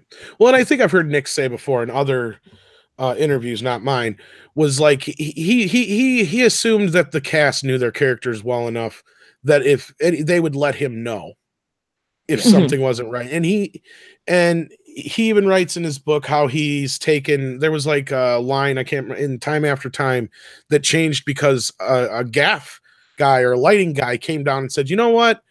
this part is blah blah blah blah, but if he said this, this would make more sense and it would connect to the beginning. And Nicholas knew he was right, so he changed it. Mm-hmm. You know, so he's always. It sounded to me like he's not, like you said. It's not so much like he's worried. He didn't want to. And there was other things he said that I didn't really kind of leave in there per se that did make him sound a little bit more. But I don't think that genuinely was his thing. Like, he doesn't give a shit about the fans. I think it's like more what you said. He wants something to be accessible to everybody, not just the fans. Mm-hmm. And he doesn't think about the audience while he's working on anything, not just Star Trek. He thinks about himself. You know, as far as like, if I'm entertained, then vicariously other people should be entertained, kind of thing. He's not, because like he's saying, like, if you sit there and you try and second guess every little thing you do, you're going to just basically write yourself into a corner. Mm-hmm. You know, I think that's kind of what he was getting at, and I took away from his book as well. Well, there's a difference between when Nicholas Meyer says he doesn't worry about the fans, and when someone like Roundhead Ruin Johnson says he doesn't care about the fans. Yeah. Before we go on, Tiberius Monk 84 with $5 super chat. Happy Thanksgiving, Mead. Live long and prosper for this holiday season. I'm thankful for my friends, my family, and a new job, and for 50 years of Star Trek. Thank you very much. And we're thankful for you guys. Yes, we're thankful for you guys. But anyway, like I said, possible. Like I said, when round-headed bastard says, I don't care about the fans, you know, he says, when he's doing it from a very selfish place. He's thinking about what's the best way he can piss. Well, not only that, it's not like Rian Johnson has already made 3 Star Wars movies that are beloved. Yeah, that's true. I think yeah, Meyer earned that. I mean, he's made 3 of the best movies. It's like, I don't care. What are you going to say about it, though? I've made 3 of the movies that everybody loves, so fuck you. Exactly. obviously, I know what I'm doing. Yeah, right. And Lokta, I don't know if he likes Star Trek Discovery. He didn't really He didn't really seem like he could or wanted to talk too much about Discovery, to be honest with you. Well, sometimes if he's under an NDA, he might not want to let something. That's the thing I was thinking too. Yeah, and then Tiberius Monk 84 gave us another $5 super chat. Question for Mead. Go ahead. Which Star Trek film had the most impact on your life? Mine was The Undiscovered Country. Wrath of Khan. Honestly, mine was The Voyage Home, because that's the first one I ever saw. Yeah, same here. That's where I started. Voyage Home. Wrath of Khan is probably a better movie overall, full disclosure, but at the time, and that's kind of why I asked him that question about it being so accessible, is you can show anybody Star Trek 4, and it does not matter if they're a Star Trek fan. There is enough character setup. There's enough story setup. The story's fun enough, and the jokes work because it doesn't matter if they're Star Trek characters or people from the future. Oh, yeah. I was kind of hoping you were going to ask him about Eddie Murphy. He was supposed to be in. Yeah, that's right. I should have. Thank you. You should have reminded me, but we didn't. Yeah. He had no time, and it was chaos. We ended up having to do it over the phone because we were going to try and do it on not Facebook, but on Skype, and he couldn't get his Skype to work. So there went a bunch of our time out the window trying to get that together, and I had to reset everything up. And Doomcock was even supposed to join, and that never happened. It was just, it was a big chaotic mess. So I was lucky to get the goddamn thing at all. Well, and it was probably best that I didn't join you then, because you wouldn't have probably been able to in the end unless I did a 3-way call. So. Exactly. Yeah, but anyway, but like I said, just let you take the lead on it. Just more. It'll be more focused. And I wish you guys would have been, because I'll tell y'all out there, and I've said this before, so it's no secret. Of all of us on the channel, even Mecha included, I'm the least of the Star Trek fans. Oh yeah. I love Star Trek. I have most of the visual stuff that's out there as far as like the movies and shows and stuff, but I've not even seen all of the shows. And I'm more of the film fan than the show fan. I'll watch the first series. I'll watch Next Generation. But I never really could get into anything past that. I've only seen bits and pieces of all the shows past that. Well, I think talking to Nicholas Meyer, though, that's probably fine. Being like you're more the film side. To a point. I mean, yeah, he did enjoy that. But there was stuff about his that I still haven't even got a chance to see, because some of it's a little harder to come by. Some of it's not so much now, because The Day After was finally released on Blu-ray by Shout, I think it was, and I think a couple of his other older films are now. Time After Time needs a Blu-ray release if it hasn't already. It might be in the Warner Archive. I'll have to look. The Day After is not a movie I ever want to see again. It really isn't. Well, and see, here's one of the things that got cut out is I asked him how he felt about the Goldberg episode about it, and he didn't even know what the Goldbergs was. So, I mean, that's the thing. There was a lot of those kind of questions sometimes too. So you get some, you win some, you lose some. I asked him a lot more than what's in the thing because a lot of people have asked in the comments, well, why didn't you ask him this? Why didn't you ask him that? It's like we had other STD questions up on, but as soon as he kept saying, I don't want to answer that or I'm not going to get into that, then what are you going to do? I worked out what I could. The one question about the colorful metaphors was actually the last question I asked him to full disclosure. Mm-hmm. And that was because I squeezed that in there and I found a way to compare it to his work. And I tried to kind of get an answer out of him, but he kind of backed himself into a corner, I think. And that's why I think he said that was a good and hard question because he really didn't know how to answer it. Because I don't know if he did think about it, then, he's guilty. But if he didn't think about it, then he's off the hook kind of thing. Because, I brought up the whole fact that why is it such a big, like we always say, why is it such a big deal in part 4 that Spock doesn't even know what swear words are? And, Kirk says, oh, they're colorful metaphors because at this time period, people felt like they had to talk that way to get their point across or however it is he says it, and he took that into consideration. He's like, well, I never really thought of that kind of thing, And to me, I think those are the little things that we need to start asking these guys to get them to understand why we're upset with the show. It's not even so much the technology aspect of it it's the little things building upon each other where it's like, you say it's one thing, but we know it's another, but you won't admit it. Yeah. And there's people like, well, why didn't you ask him this question? Why didn't you? There's certain questions I'm not going to be able to ask him just because I don't want him to get pissed off and hang up on me. Yeah. I'm on. I'm sorry. Go ahead. As I say, that's just it. It's like you have to have a thing called tact when it comes to doing some of these interviews too. Oh, I'm on Amazon actually. Time After Time is on Blu-ray from the Warner Archive collection. That's what I thought. If anybody had it out, it'd be Warner Archive. I'll have to pick that one up too. Yeah, that's a great movie. If you guys have not seen it, I remember that was frequently on cable on HBO, the movie channel, all the time when I was when I was like maybe 10, 11 years old. And it's one of those movies you don't think it's going to be really good, and it's very good. It's very the setup sounds interesting. It's if H.G. Wells actually had a time machine, not just wrote about one. He actually had one. Yeah. And his best friend is Jack the Ripper. And his best friend figures it out. Of course, unbeknownst to him. Unbeknownst to anybody, because to this day, nobody knows who it was, technically. And not only that, he finds out there's a time machine and he steals it to go to the future. Who else is going to be able to stop him? Yeah. It's a perfect fucking setup. And I really wanted to get into that one because that is a personal favorite of mine because reading his book, I found out so much more about it. They didn't even want, they wanted Mick Jagger to play Jack the Ripper. And they did not want Malcolm McDowell to play the lead because he always played bad guys. They were like dead set against him playing the lead. So there was a lot of stuff I wanted to ask about. I got like 1 or 2 questions in there about that. I love that. There's he's in the hotel room. It says, we don't belong here. No, he's like, we don't belong here. Herbert. No, I belong here.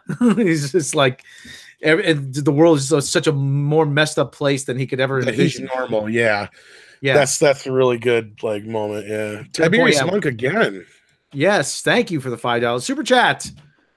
The undiscovered country impacted my life because Kirk had to overcome his pain and hatred of the Klingons to prevent war. The Star Trek film I love the most. Yeah, that's a really good one.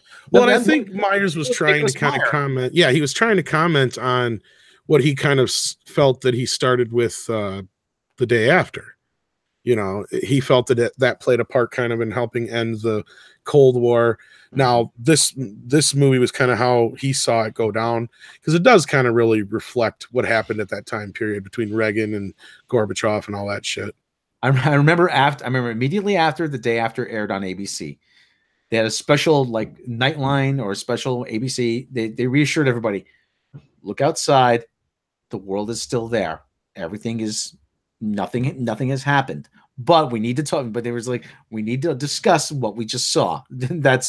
So anyway, yeah, that scares the hell out of you if you've never seen it the day after.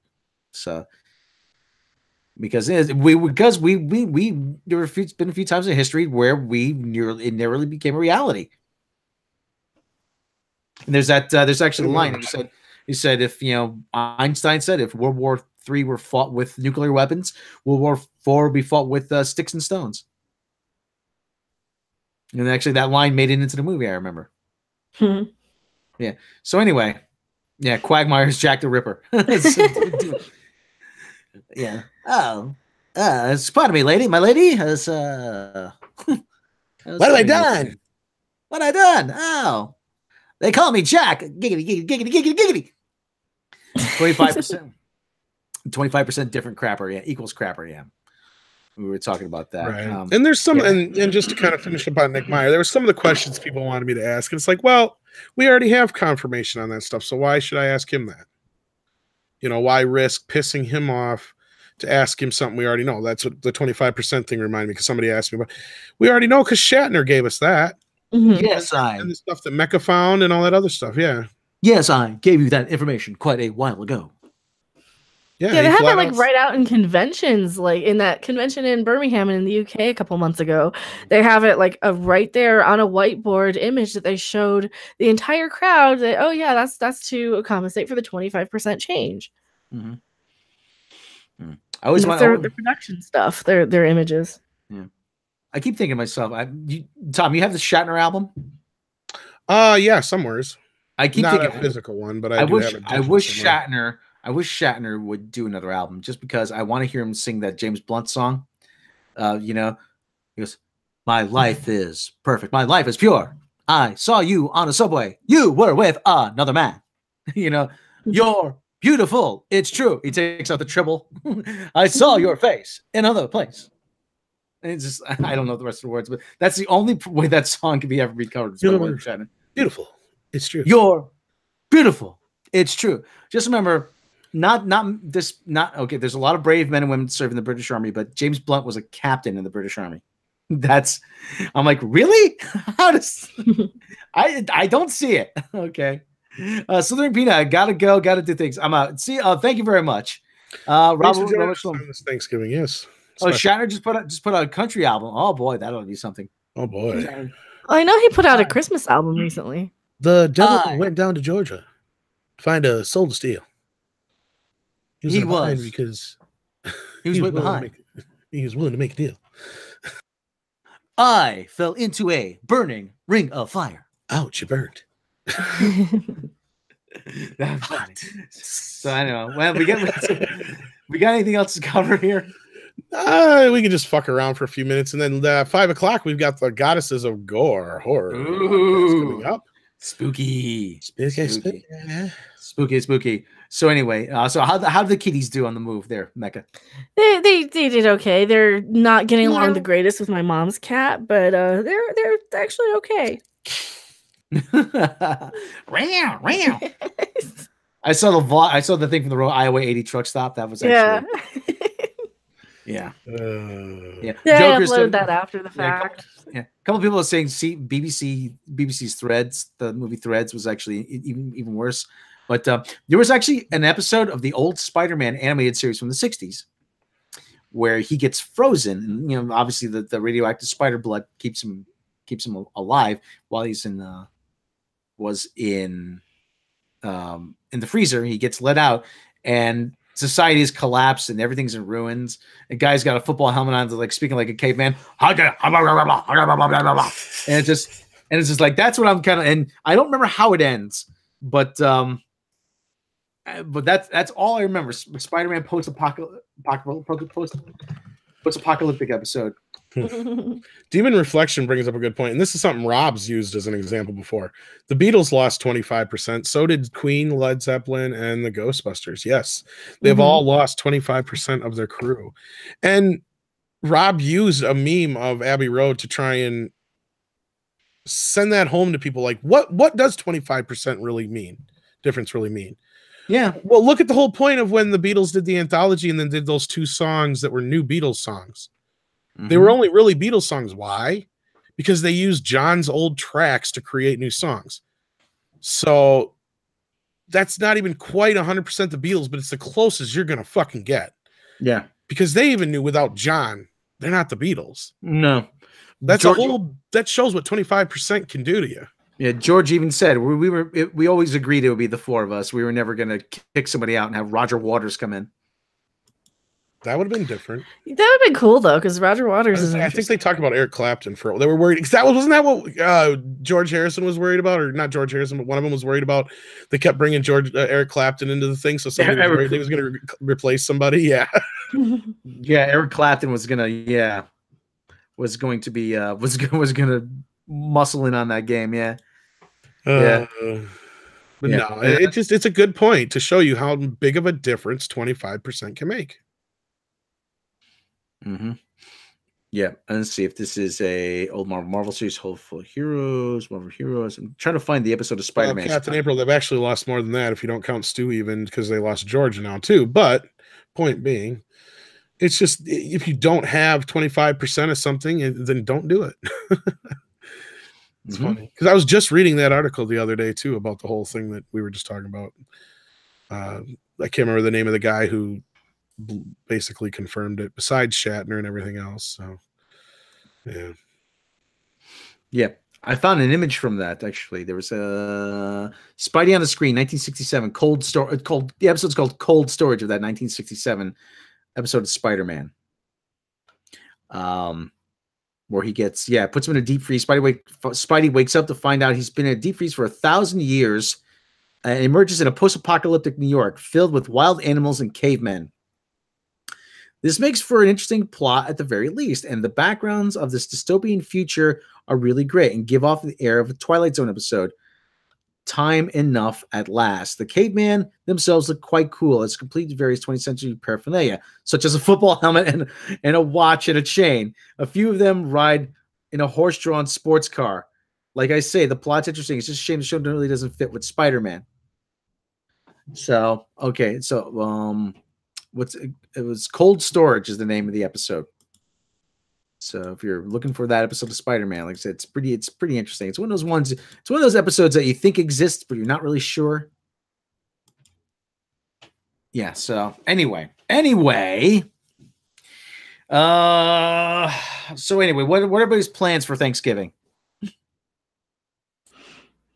There's a truck stop that I'm probably gonna get buy Thanksgiving from. Actually, no, seriously, because my mom doesn't want to cook. Rob, I thought I was coming to your place. Then you got to deal with my brother asking Alexa really racist questions all day.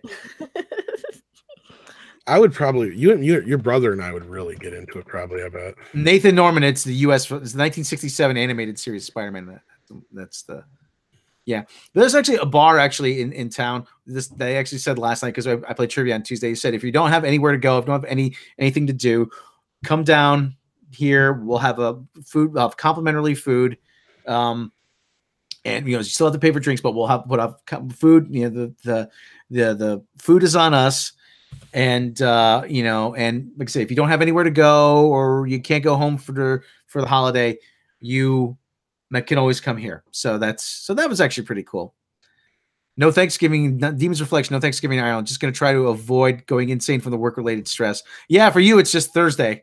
That's, yeah. I got to feel, yeah. Demon's Reflection, he's lived in the U.S. from what he says before. So he knows all about Thanksgiving. Eat, you poop, and passed out. So nobody, back before Santa started sticking his ass in Thanksgiving, he said, nobody ever said, let's go shopping. Natasha Klucher, no Thanksgiving in the Netherlands, but oh boy, have they picked up on Black Friday. Yeah, I am not happy about Black Friday. I am not happy. The only thing I might get at Black Friday is a leaf blower because mine broke. There you go. Don't you think it's okay? Let me just ask: is it a bad sign that smoke starts pouring out of your leaf blower? Probably. Okay. All right. Then I think it's time to get rid of it. Leaf blower and extension cord. Let somebody borrow my extension cord. Not Dave. So, let somebody borrow my extension cord, and I haven't gotten it back. So I have to see about Lowe's about getting a leaf blower. Demon's Reflection was born there. Love Thanksgiving. Yeah. If your family ever listened to this podcast, they'd never talk to you again. I think that's the plan, isn't it? Actually, the dispensaries do have some pretty good Black Friday deals. Somebody I think Andre asked me why is it called Black Friday? It's because it's the day that retailers actually start to turn a profit. Yep. And profits indicated by black ink on a ledger. So Black Friday. Yeah, they're no longer in the red. They finally are in the black. And you would think that he would know that, but yeah. It is kind of ironic. Why do they call it Black Friday? Does it have anything to do with black people? Like, no, Andre, no. It's wrong.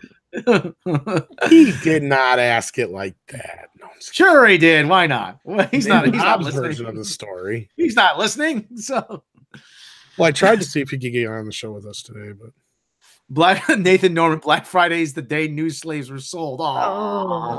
Oh, he said it. I didn't. You're not even allowed to read it though half the time. You're going straight to hell for that one. Oh yeah, go. Robb's family wouldn't take to him again. Are they Mexican? No, they're Italian. So,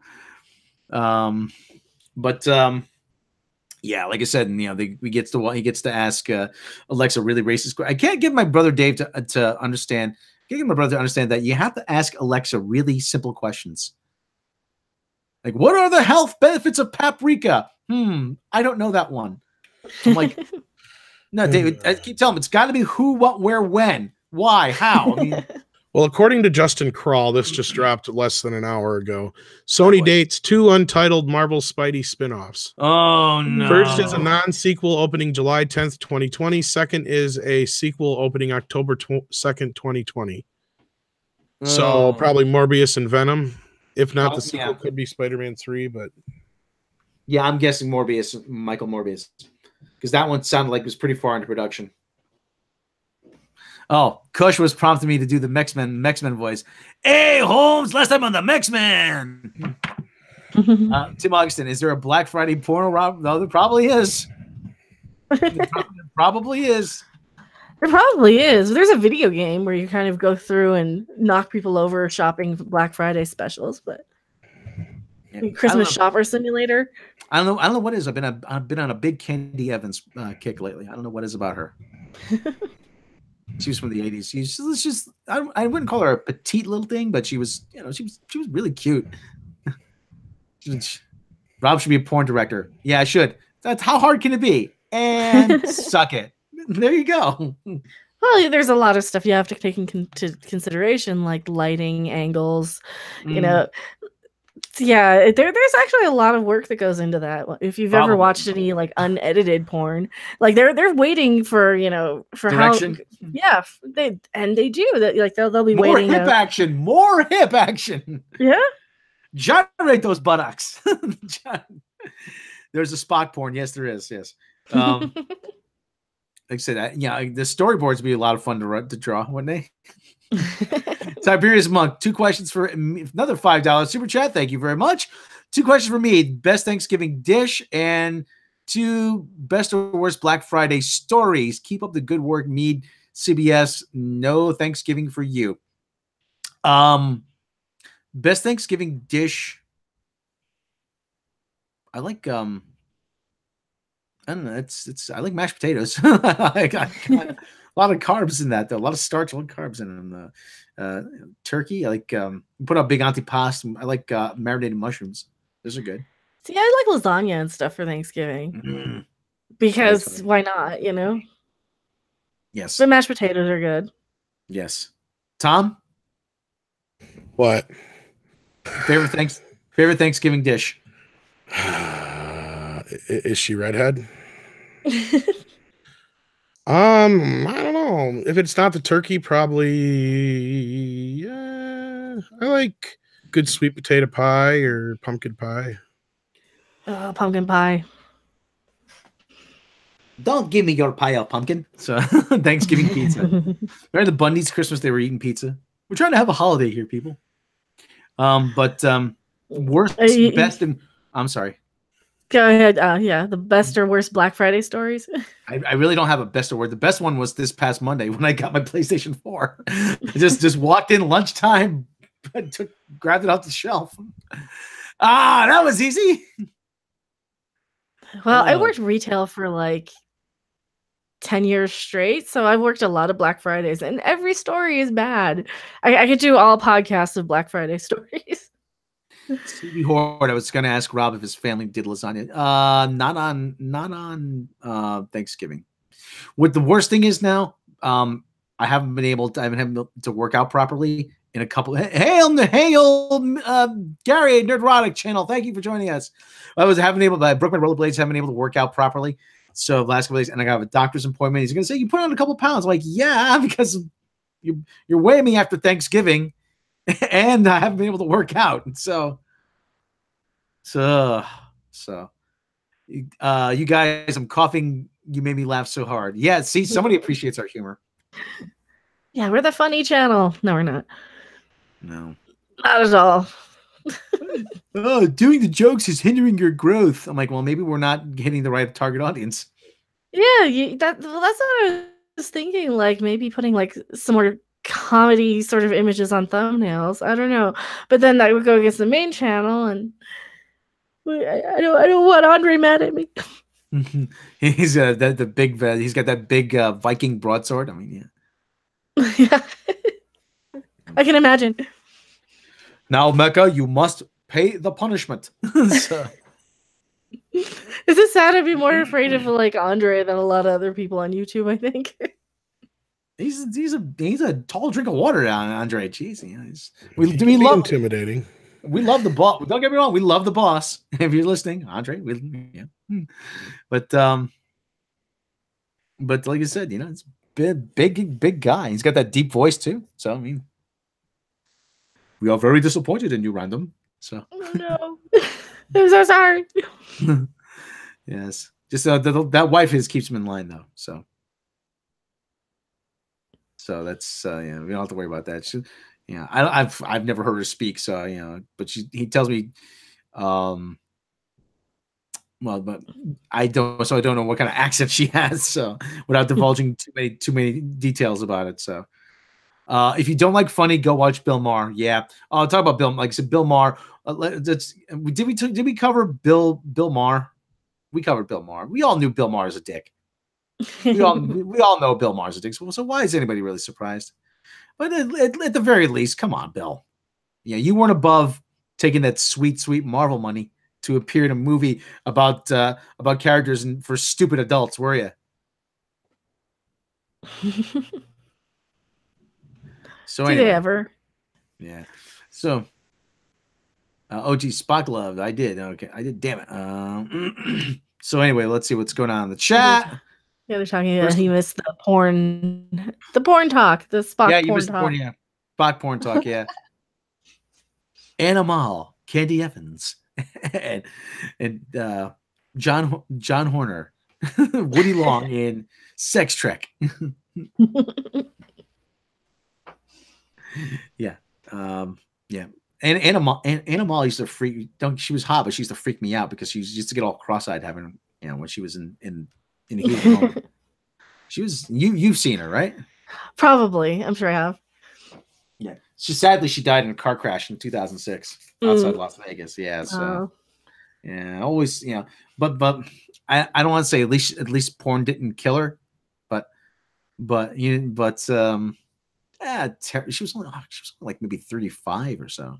It's pretty sad. But it's always sad when someone goes before their time, Yeah. But she says, I'd like to know more about Random's apparent interest in porn. Well, actually, I saw I saw like a thumbnail for they made a new Star Trek one, and they have an actor that looks very similar to Picard. Like they got the casting down really, really good on this, like a new Next Generation porn parody. And it looks really like high production quality. Yeah. Meaning like the porn scenes will probably be crap, but because normally they are. So even if you agree with Mar, taking a shot at guy's legacy less than a week after he died is important. Yeah, he did the same thing with Steve Irwin too. He had the Halloween costume where he was Steve Irwin. He had the spline through his chest. Now, Patrick Ollinger, I would love to see Rob interview Nina Hartley, Christy Canyon, and Jessie Jane. Doesn't Nina Hartley have like she has like a sex ed sort of show, like a couples therapy sort of show now? Yes, she does couples therapy, sex education. And that's the person to get sex ed from. Who's done it all. She's a nurse. She was a nurse before she went into that line of work. So she knows So she knows all about health things, health risks and everything. So she knows what she's talking about. And I wouldn't mind, still looks good for someone nearly 60. Jeez. But so Julie Ashton was a teacher, right? I think so. Oh yeah, she was. Yeah, you're right. Get Rob, Tom, Andre, anyone else show up in a MEAD sexy calendar. Oh, please, you don't want me on a calendar, please. Nina would be a great interview. Yeah, yeah. Can we? I don't know. Can we make that happen? I don't know. But what would I ask? I don't see why we couldn't. To get like Linnea Quigley, she did. I think she did one. She did one XXX. I was telling you, Brinka Stevens. She's actually doing fetish videos now. Oh, nice. Yeah, she does quicksand porn. I'm not making that up. She does quicksand videos. Why not? Why not? He's right. Yeah, she does well. Yeah, she does. Like I said, I found the end of the internet, and it's quicksand porn. That's the last thing you could possibly do. That is the final, the last thing. The internet. But Richard Busuttil, so she can keep you alive. Yeah, Tracy Lords. Oh no, I have no interest. Nah, I'm not really interested in doing an interview with Tracy Lords because I don't know. There's just something about the whole Tracy Lords thing makes me it's not makes me uncomfortable, but it's the whole thing about Tracy Lords that what she did. I think people said she knew what she was doing. Yeah. So, yeah. Stephanie Littlepage, Rob, I bet you'd look even better than Ron Jeremy's. No. Gravity's taking its toll. Actually, no. I did lose about 10 pounds recently, and I'll probably be putting some of that back on after Thanksgiving. I really gotta control myself tomorrow. So,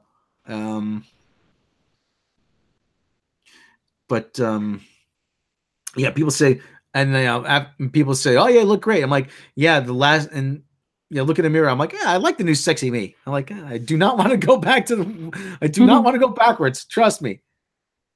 Yeah, it's hard to especially if you have Thanksgiving at a family's house and they just kind of keep wanting to feed you all day. Like, oh, this is ready. Okay, now here's pie. Now here's coffee. Oh, there's leftover pie. Take it with you. It's really hard with holidays and stuff to diet, basically. Well, that's not much of dieting. I just want to maintain. Yeah. Yeah, just not overeating. Nina, Catherine Robert, Nina might actually be appreciative of an interview that doesn't require anything other than an interview. You know what I mean? Yeah, that's true. CD Horde, I went from 255 to 155. See, I'd love to lose 50 pounds, but it was a struggle for me to lose 10. And that was just after, eating, a lot more vegetables and exercising. I rollerbladed from here to the moon practically. Some days I'd say screw dieting. Yeah, but I don't, like I said, my problem is I put on weight a lot easier than I take it off. That's my big problem. Same here. Yeah. Yeah, women have it really hard. Like a man can go into the gym for 2 days and he'll lose 10 pounds practically, is at least what it feels like. Like men will convert that fat to muscle so much easier than women will. I'm trying to think what would I ask Nina Hartley? How did you get into the stories about how did you get into the business? She's already, what was the hardest thing about working in the business? Well, what made her change from nursing to sex to porn? What made you go into the sex industry? Yeah. What made you go into the sex industry? What are the things about that industry that have changed over the last over the years? That's actually a pretty good question. What do you see as the biggest change apart from over the industry? That would actually be a really good question. What else? What else would I be? What else would I ask her? Do women have a bigger part in behind the scenes now as opposed to when she started? See, you would Stuff like probably you would probably have to do the interview with me Yeah, because you'd be able to think of that. yeah. It really doesn't fit in what we do with the genre. Well, porn is a genre. So, adult movies. Thoughts on the industry now? Yeah. What do you think about the industry now? I mean, what do you think of? Is there anybody in the industry that you like? I mean, Yeah, porn's largely free now. That's the biggest change. That's true. You don't really have to have a collection or a stash anymore. You just have like bookmarks on your computer. You don't have to go to a video store now. Yeah. Catherine April, Tracy Lords, or thoughts of Tracy Lords are probably fill an hour. I remember her saying one time she was no kid. She made love like a woman. Yeah. That was from the Hollywood story there. Oh, yeah. Well, and that's the thing with people like Tracy Lords. Their lives have been done to death with like they've been on everything. Like I guess Tracy Lords is now very, I think she's very conservative, and she's married. She's got a kid. She was on one of those reality shows where they swap the wife for a day to go live with the other person. So she's very like rigid and strict and very much a neat freak and all this stuff. And then they swapped her with somebody who's like very, God, I think it was like Jack A. Harry who they swapped her with. So she went into Jack A.'s house for a week.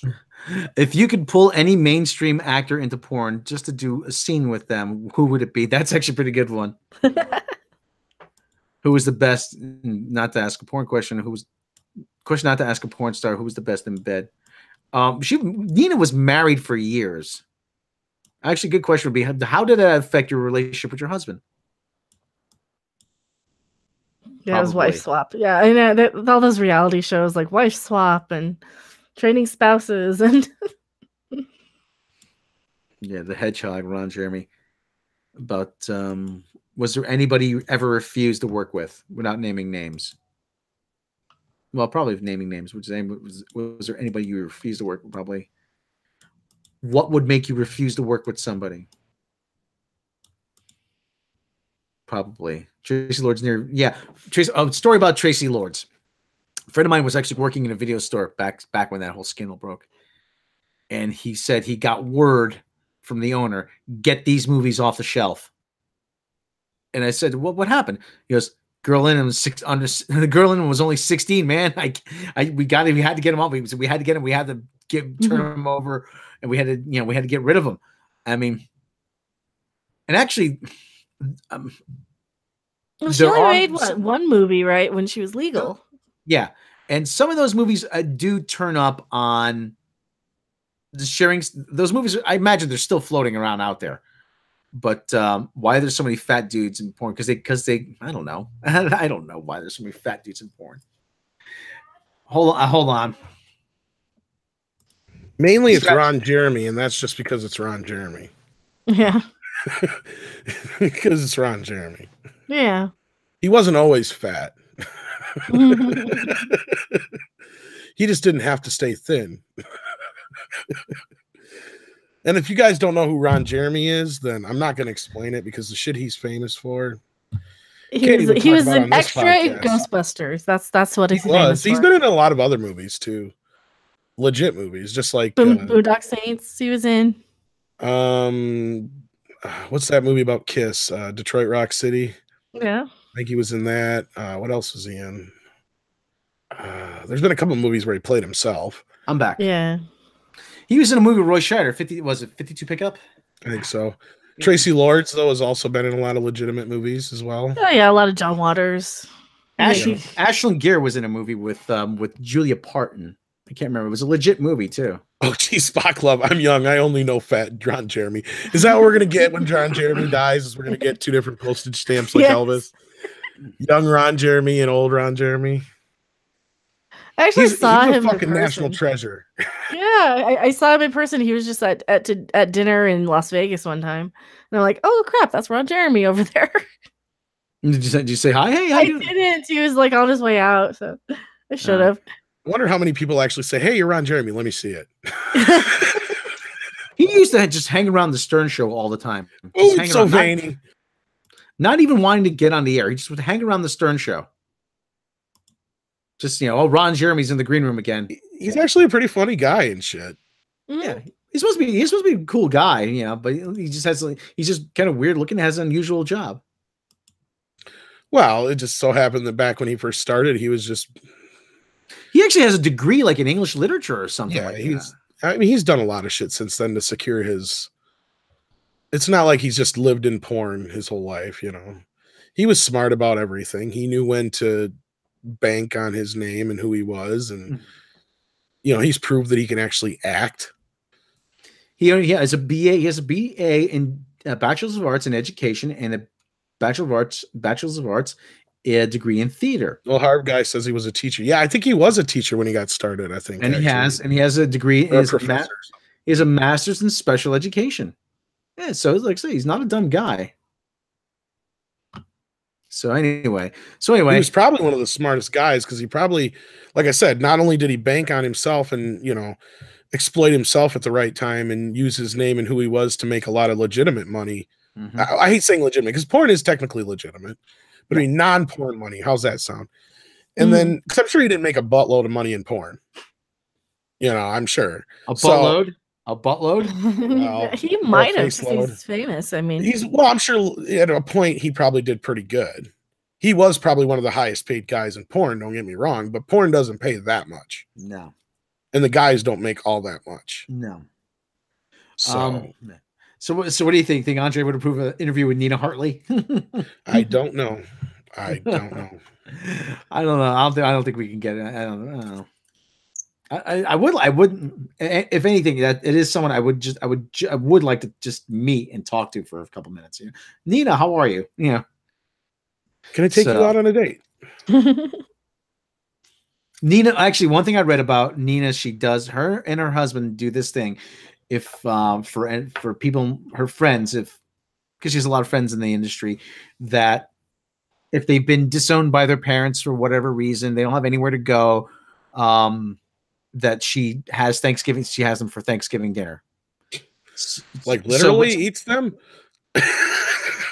Yes. She serves them up on cannibalism at its finest. But she invites them to her house for Thanksgiving dinner. I had a Star Trek Discovery flashback. I'm sorry. I know. I thought it was just normal to eat people and other things like that. What are those guys? The kelp? What do they call them? Kelpian. Natasha Cloutier. Yes, John Holmes was another big quote unquote name, but if he wouldn't have died of AIDS and shit, he probably would have been just as big as Ron Jeremy down the road. Do you remember the Man Show when he went to porn camp? Vaguely. I'm sure I've seen it. Adam Carolla. Say if it was one of the ones with Adam Carolla and Jimmy Kimmel, then I probably have. Adam Carolla goes up to Peter North. Mr. North, I'm your biggest fan. Can you sign my penis? Yeah, sure, kid. And he takes a look at it. Maybe I better just initial it. CD Hard's right. I should have went the other direction with that. Not cannibal porn. Just went with the normal porn. Like, oh, she's gonna perform a sex act kind of thing. Yeah, but she keeps her clothes on. Mayor Giorgio. Started. I should say, Kush Robot Channel started a channel called Midnight Edge After Dark. Yeah. Well, I mean, I don't know. And Demon's Reflection said, interviewer and don't talk about everything. Talk about everything but pornography or sex. There you go. But I don't know if you could. Dolcet porn. Oh my god, I've seen those. I've seen the Dolcet or Jolcet. I've seen that. I don't even know what that is, but the fact that you do is why you're the porn. Yeah, I don't think you. Should make a call back to the beginning of the show. Yeah. So anyway, okay. Well, anyway, I think we're calling back to the beginning of the show. I think we've run out of. Well, that's a good way to bring it back around. Yeah. Bring it back around. Yes. Do we need to bring it back around? Do I need to go back to mirror Shlomo? Yes, with the goatee. So next time when you come back, I'm going to draw a goatee on your picture. It's mirror Shlomo. mirror Shlomo. Can you raise one eyebrow? Yeah, actually I can. Yeah. Because that's one thing I remember, like about Spock. Yeah. So anyway, Spock was pretty badass, though. Oh yeah, yeah. Gene Roddenberry cast him. Hey, remember that skinny guy who was on the Lieutenant? You know what would have been better though than, not to interrupt your question, if Spock, instead of the whole fascinating thing he says in the regular universe, if in the Mirrorverse instead of fascinating he's like bitching. bitching. Yes. Sorry, continue with your question. Skinny guy. The old Gene Roddenberry cast, the skinny guy, the tall skinny guy from the Lieutenant. Yeah, let's get him to play the alien.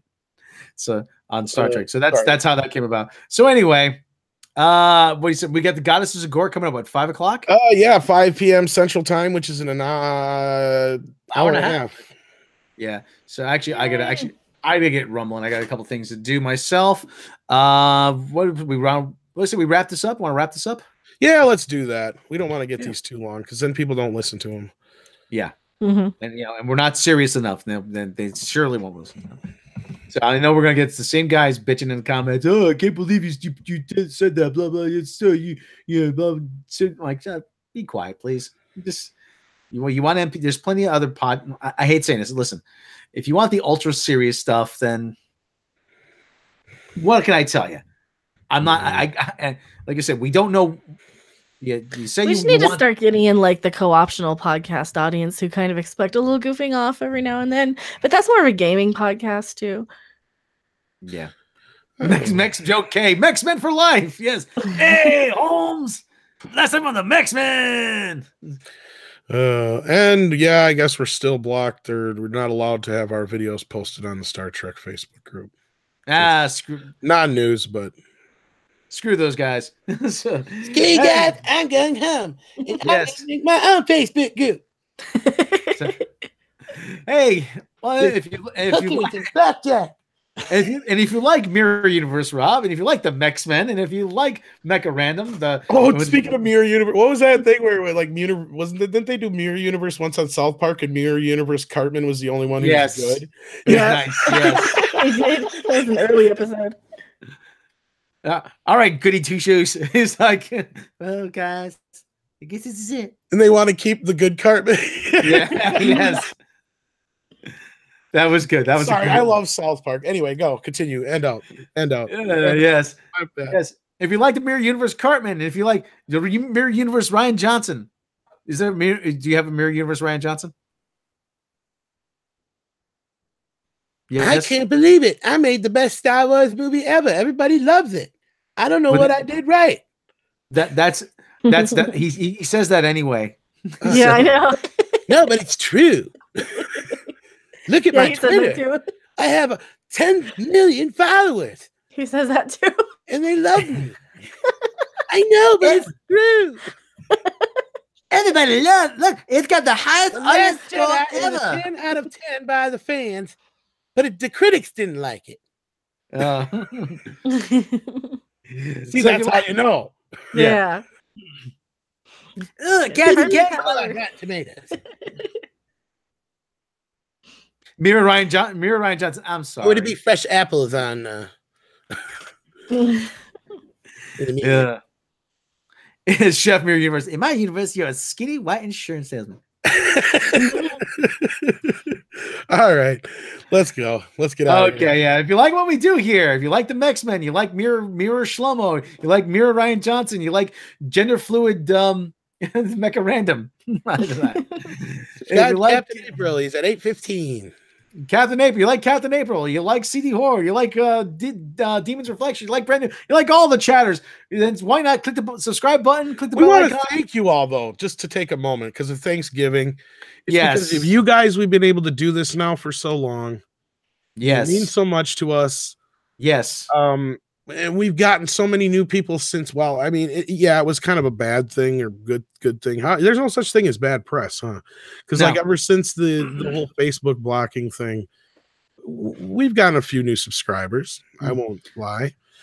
Kush, thank you so much for the $4.99 super chat at the last minute. Gobble gobble, he says. Live long and prosper. Thank you so much. The turkeys.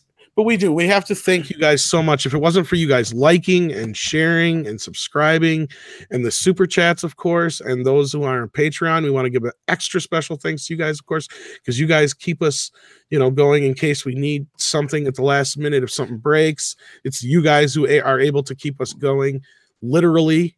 And you guys do too out there, literally keep us going. So thank you so much from the bottom of our hearts.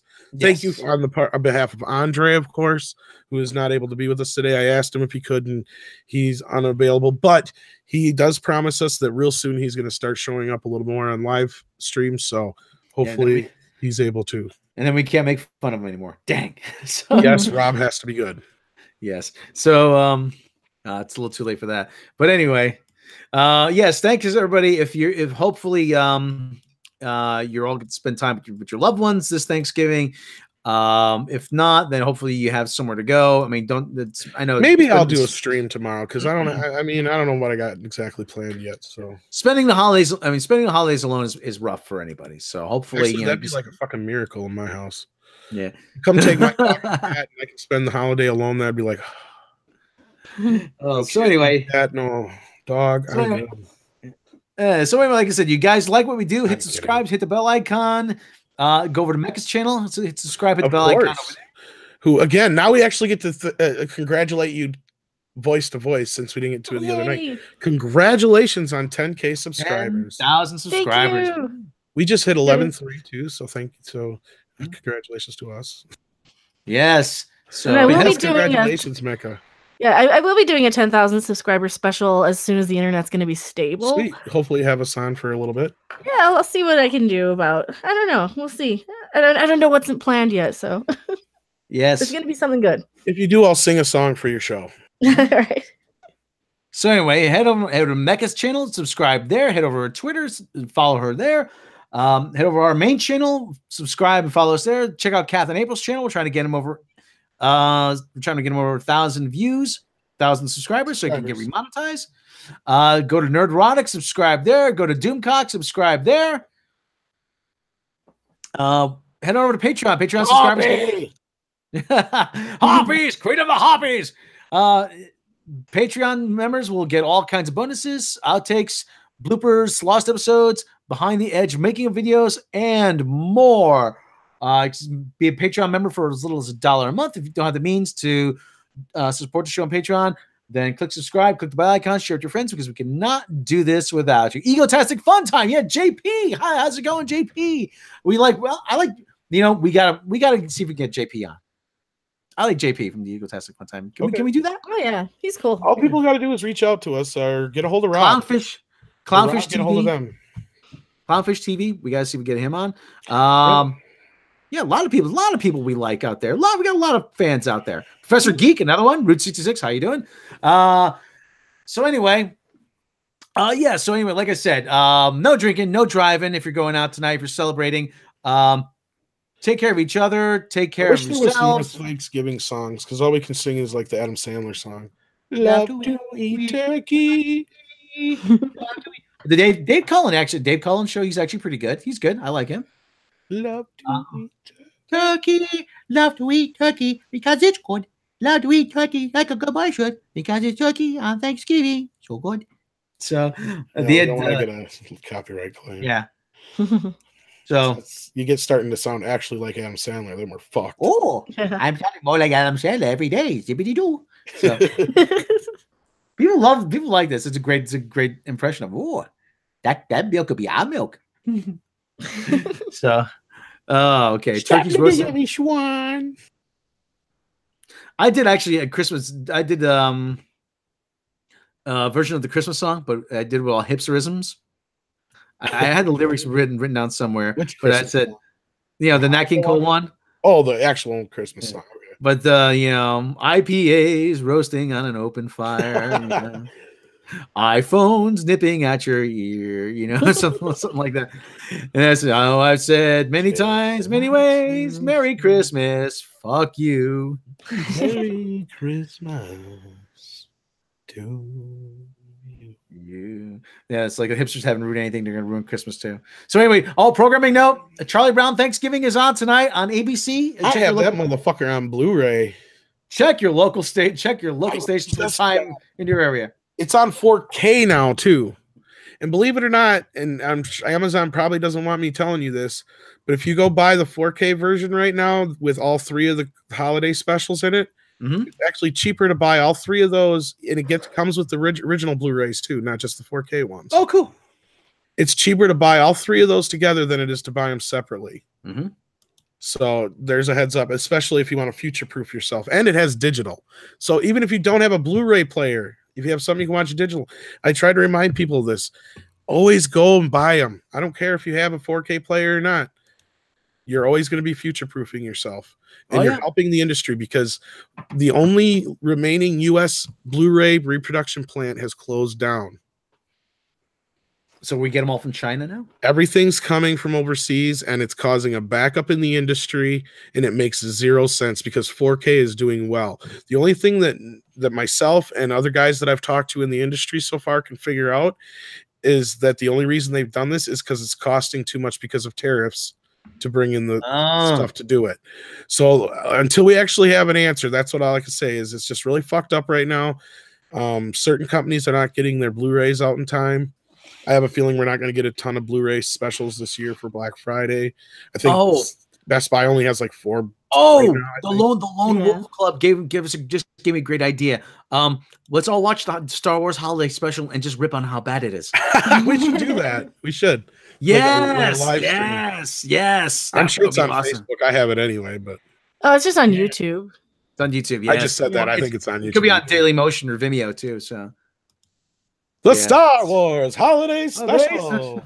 Fighting the Frizzies tonight at 11. So anyway, that'd be a great idea, especially the B. Arthur musical number.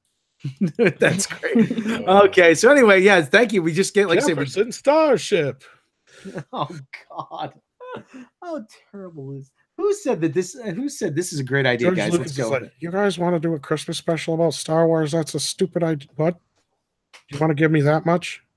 Okay, I'm going to be in the Bahamas. Oh Lord, who directed that? Probably was. It wasn't him. He had nothing to do with it. Well, let me see. Just before we go, Star Wars Holiday. Probably some television, because that's the thing for the history of it. I don't know exactly, but part of it I know is that it was produced by these producers and television guys who are used to doing, like, Dick Clark's Christmas special or one of those kind of things, a variety Christmas special. So that's why the show ended up the way it was.